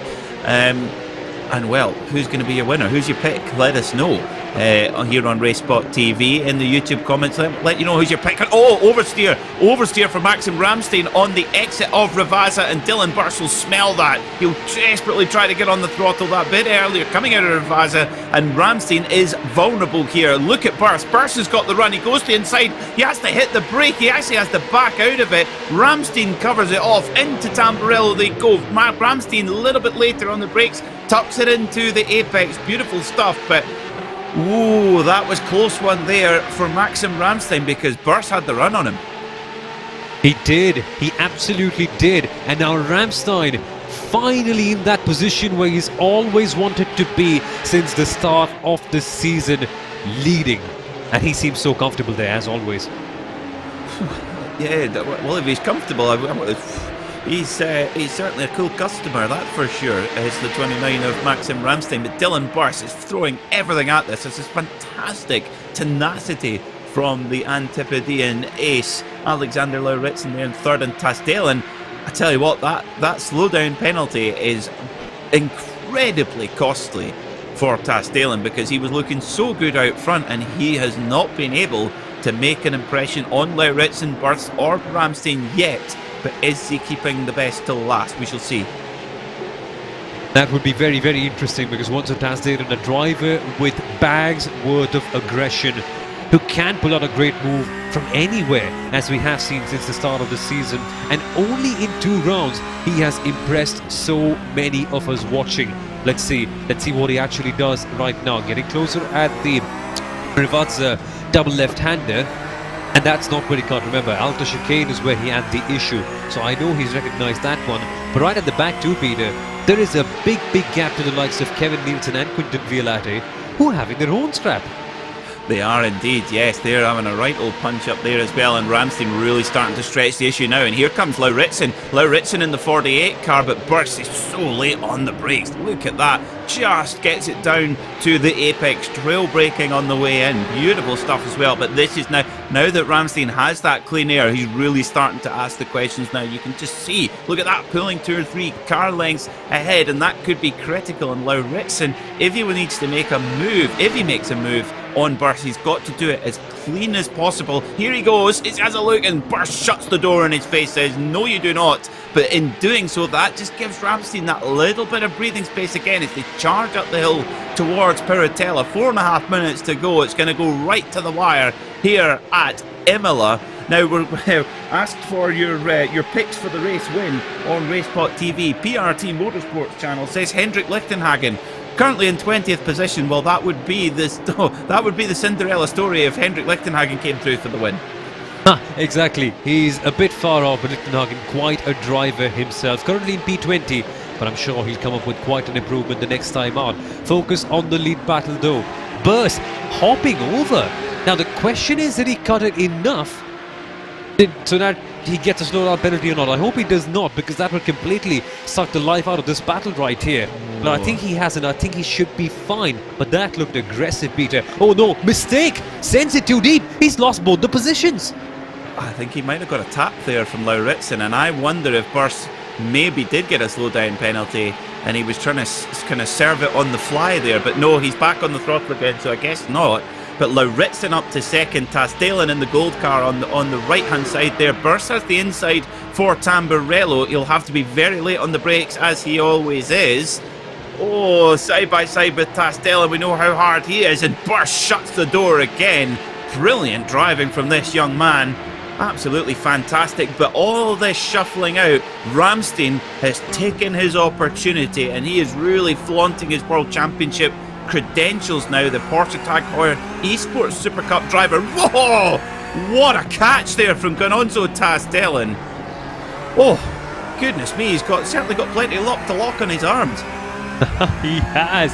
Gononzo Tasdalen just saving it so well right there. Much like some really good goalkeepers, that's what I'd like to think of. But man, that is some save. But has he got enough momentum to get a move now? Because he's lost a little bit of time with that. And at last, there seems to be social distancing, Peter. Not that we like to see that in the PorscheSport Carrera Cup. But there's sanity for a second. Well, this is almost as if these are huge gaps in the context of PorscheSport.com Carrera Cup. And Lauritsen, oh, bit of a mistake there from Lauritsen going into Alta. I mean, you're having to throw full risk at it every single time through this race. We've had 16 laps, 16 times you've got to just take a deep breath and go, please don't get a slowdown penalty, please. Please be nice to me, iRacing stewards. And, well, Lauritsen just gets away with it there. A little tap of the brake there, just trailing it through. Wow. Well, we said that Lauritsen was looking comfortable, but all of a sudden, he appears to have stepped out his comfort zone, and look at the pace he's coming out with. Indeed, he's closing up the gaps very, very quickly to Maxime Ramstein. I'm going to ask the critical commentator question that everyone does. Only a minute and a half to go. Has he got enough in the tank? Rather, can he get one up on them? Look at this battle, Peter. I think they're going to go 3 wide, aren't they? Oh, and I'm not convinced that, well, I'm really not sure if the white flag was actually shown there or if we're going to go another time around. It was very, very close, and oh, they're all leaning in there as well. Oh, goodness me, the number 45 of Vince Peters thinking, oh, leave me alone, please. And number 163 of Marcel Jochheim there as well. The 91 of Mike Westkopseiker. Goodness me, Lewis Ward in there too in the black and red car. And this is the battle over 11th position. Oh, did you see the 91 car there? Oswald Westkopseiker. Goodness me, leaning hard on the brake. Ramstein still leads, but Lauritsen is on a charge as well. In second, Burst third, Tasdalen fourth. But I tell you what, Soumil, this is going to be very, very close if this is going to be a checkered flag to signify the end of the race or the white flag to signify 1 lap to go. It's going to be incredibly close. It depends where Maxim Ramstein goes. He might even have the opportunity to blend off the throttle and make sure that it's a checkered flag, but we'll see. As it clock ticks down here at Imola, 11 seconds to go. We come around and look at Dylan Burst, 3 wide. 3 wide now. Is it going to be white flag? Is it going to be checkered? It's the checkered. It's the checkered. Lauritsen is in second. Burst in third. Tasdalen goes for the drag race. Oh, Maxim Ramstein, your winner here at Imola, and Lauritsen second wins the drag race. Dylan Burst in third, a podium for that young man. Tasdalen fourth, and Violati gets fifth from Kevin Nielsen. My, what a motor race, Soumil. Take a deep breath in and exhale. God, we didn't even know it was going to be the final lap of the race firstly.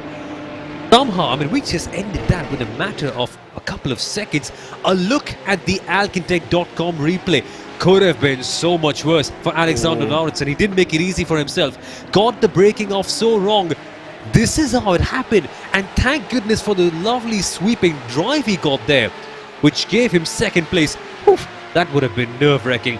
You literally would have seen him shaking and stamping on his legs like a drilling machine of sorts if he could have. That was crazy. How did he get it?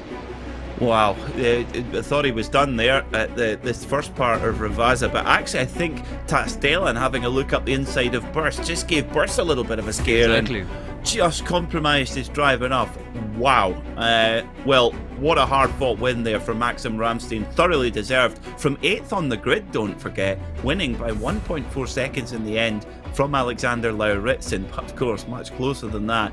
Dylan Burst, the last spot on the podium. Gunonzo Tastelan, what a fight from the Turkish driver, finishing in 4th. Quentin Violate, 5th. Kevin Nielsen recovering to 6th after a difficult time in the heat race. Very good finish as well for the Danish driver. Kamil Grabowski was 7th. Pascal Costa in 8th. Florian Lebiger in 9th. And Alexei Nezov rounds out your top 10 today. In 11th was Vince Peters with Marcel Jochheim in 2nd. In 12th, sorry, my apologies. Mike Weiskopseiker in 13th, followed by Lewis Ward, Thomas Goldalian, Sam Koiter, Matthias Burke, Alexander Hetmang, Hendrik Lichtenhagen, and Gaten Anger rounding out your top 20. What could have been for Sam Koiter? Suelo Almeida was 21st, followed by Bastian Matler, Martin Donati, Nick Harwood, Clement Andriot, Jaime Fierro, Kane Halliburton, Brian Lockwood, Nelson Costa de Souza, and Nick Schulte Wisserman. Some big names are down at the bottom of the field. Soumil, where on earth do we begin after that one? I don't know. There have been so many big storylines. I want to start by speaking about the end. I want to start by speaking about how good Ramstein and how cool he was. I want to speak about Tasdelan's last minute move. I want to speak about Lichtenhagen as well. He got a good comeback drive and we saw his PRT teammates supporting him. I want to talk about how Lauritsen did a good job to defend.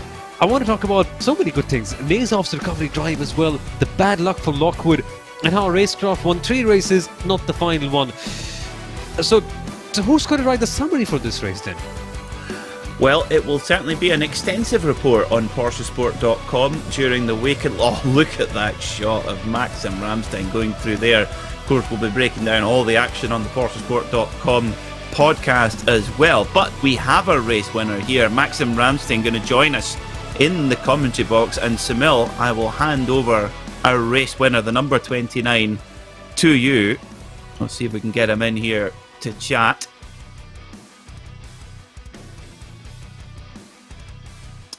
And we're just waiting for Maxim to come and join us in the commentary box, and I will hand him over to you, Soumil.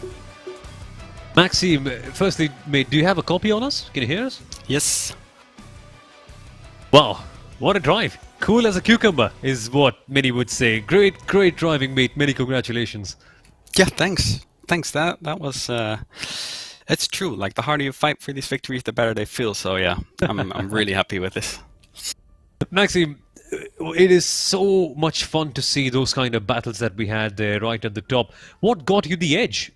You were quite calm in the way you were dealing with things, even when you lost a position or two. Your comeback was so superb. What got you the win here today? What was so special about it?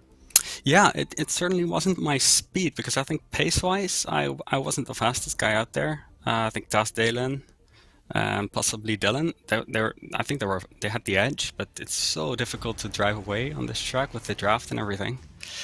So yeah, it was just a matter of picking guys off at the right time and not getting involved in any instance, in the feature at least. Indeed, yeah, that was a bit of a crazy one. And you've been a championship original, is what I'd like to call it. You've been around since the first round. How do you control the heart rate, man? Because you've been used to these sort of crazy battles right till the very end, haven't you? Yeah, this is a matter of getting used to. I can imagine if it's your first go, then yeah, it's difficult to control. But just focus on your own driving. That's the most important thing. Don't get into your head the guys flashing lights behind or anything. Just focus on the cars in front. Don't look in the mirrors and yeah, don't let it get into your head. Exactly. Maxim, we've got so many other rounds left as well. This is a good big win for you in the championship. Just sets you up well for the rest of the season. Yeah, really looking forward to the rest. I think we should be looking pretty good in the championship points-wise, so bring it on, I say. Absolutely. Finally, mate, anyone you'd like to give a shout-out to? Thank you guys for the amazing broadcast as always. I really enjoyed. I watched the last one from start to finish. It's great commentary and very entertaining to watch, even as a driver. So, thank you guys, and I'll see you guys in a couple of weeks. Cheers, Maxime. Thank you so much, mate. Have a good one. See ya. Well, that was our race winner, Maxim Ramstein, and of course, Soumil, we're very easily bought, aren't we? And well, of course, he's now our favourite driver after being so kind to us. Exactly, and not just that, but the way he drives as well. Super quick. Yes, exactly. Yeah, thoroughly deserved. Well, we've got two other protagonists from that incredible podium battle. Let's get Alexander Lauritsen in for a chat. Alexander Lauritsen, welcome to the RaceSpot TV commentary box. That is one of the most dramatic races I think I've seen in sim racing. Tell us about it from the driver's view. Peter. Yeah, it was pretty exciting. It was so close because of the draft, and yeah, I was just trying in the start just to get a gap with Maxime and with the other two guys, just so we could get a gap so the guys behind not couldn't catch up. So I think that was working pretty well. Then I just want to fight on the last laps, and yeah, I think my speed was really good, especially with the tires. The setup was so good, and yeah, the tires feels really good on the last laps, so I think I have an advantage on the last laps. So yeah, so that was pretty good, and Maxime drives a great race, and I really enjoyed to drive with him. It certainly looked like a heap of fun there. Tell us about the last sector, not even the last lap, the last sector going into Rivazza. Take us through this journey, because it was such a roller coaster, going a little bit wide at the first left and then having a 3-wide drag race down to the line. Just talk us through those last few corners. Yeah, I was pretty nervous there. So I locked up in the second last corner, and yeah, I went too right in the exit, and then I just think, yeah, I need to hold out on the outside here, and yeah, my exit speed was a little bit better than Dylan's exit speed was, so yeah, I was lucky to keep it on the second place. Well, there's a very good saying, Alexander, you make your own luck, and you certainly made your own luck today. That was exceptional to watch. Fantastic entertainment. Thoughts for the rest of the season? Any particular rounds you're looking forward to? We've got a brilliant calendar. What's catching your eye?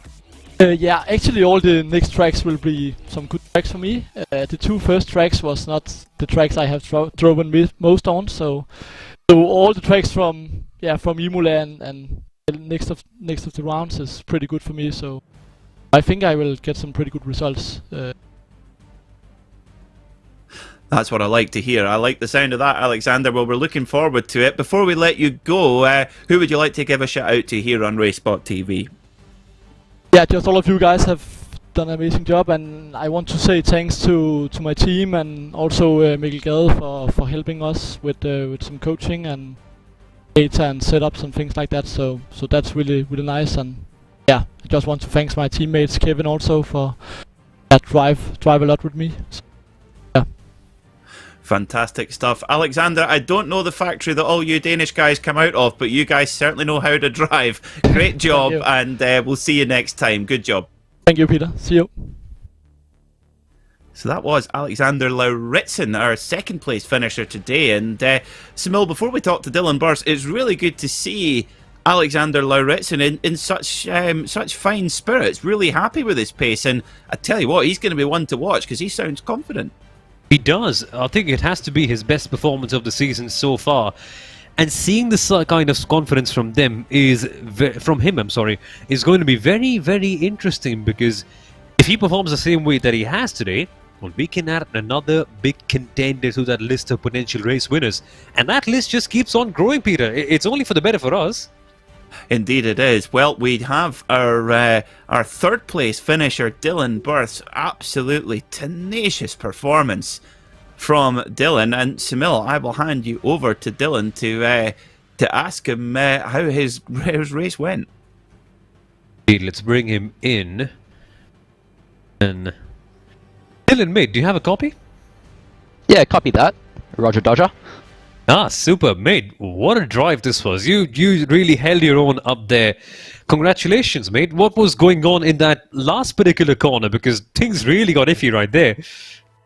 Yeah, well, basically I just had a very good exit out of the second last corner, so yeah, ended up just trying to find a gap, like Alexander had a bit of a muck up through this, so he was a bit slow.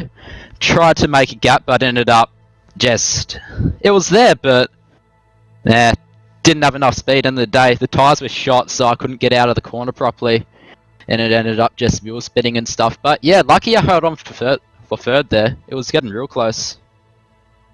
Indeed, yeah, this has to be, I think, the best performance of your season so far, mate. What a drive it was. How did you hold your composure? Because midway through the race, with so many people involved in that, so many quick drivers around you as well, including yourself, that must have been a crazy place to be in. Yeah, it was. I mean, I had lots and lots of very high-rated drivers from around the world in there, so that was really fun. Ended up just trying to keep cool.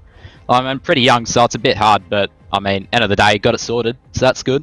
That's a plus. And what about these Porsches as well, Dylan? It's a car that's completely different to what you drive in the real world, but still, it tests every single driver out there. Any particular characteristic of this car that you love the most? I don't know. It's not the greatest car in the world to drive, but I mean, it's a good bit of fun. It's a good bit of fun. It's really loose, which makes it exciting and bad on tyre life, unfortunately, but you can deal with it. It's a really difficult car to drive, but if you can get it hooked up, it's really fun. And Dylan, mate, thoughts for the rest of the season? It's going to be a long one, but this result really, hopefully, should start a great run of form for you.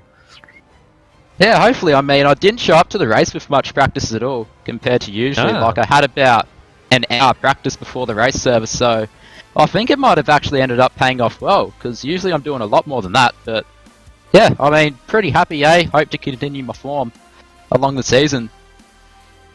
Fingers crossed, Mace. Finally, who would you like to thank? Anyone you'd like to give a shout out to? I'd just like to give a shout out to my team, Vanderbilt Sim Racing.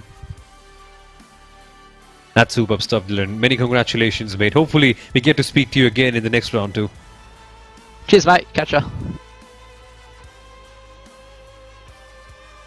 So there we are, Dylan Burst, our third place finisher today here at Imola. Well, what a thriller that was. We hope you enjoyed all of those races here today at Imola for round 3 of the PorscheSport Carrera Cup. We will be back same time here in 2 weeks' time, 7 PM GMT for round 4 of the PorscheSport Carrera Cup. It's one not to be missed. Myself, Peter MacKay, and Soumil Arora will see you there. Good night.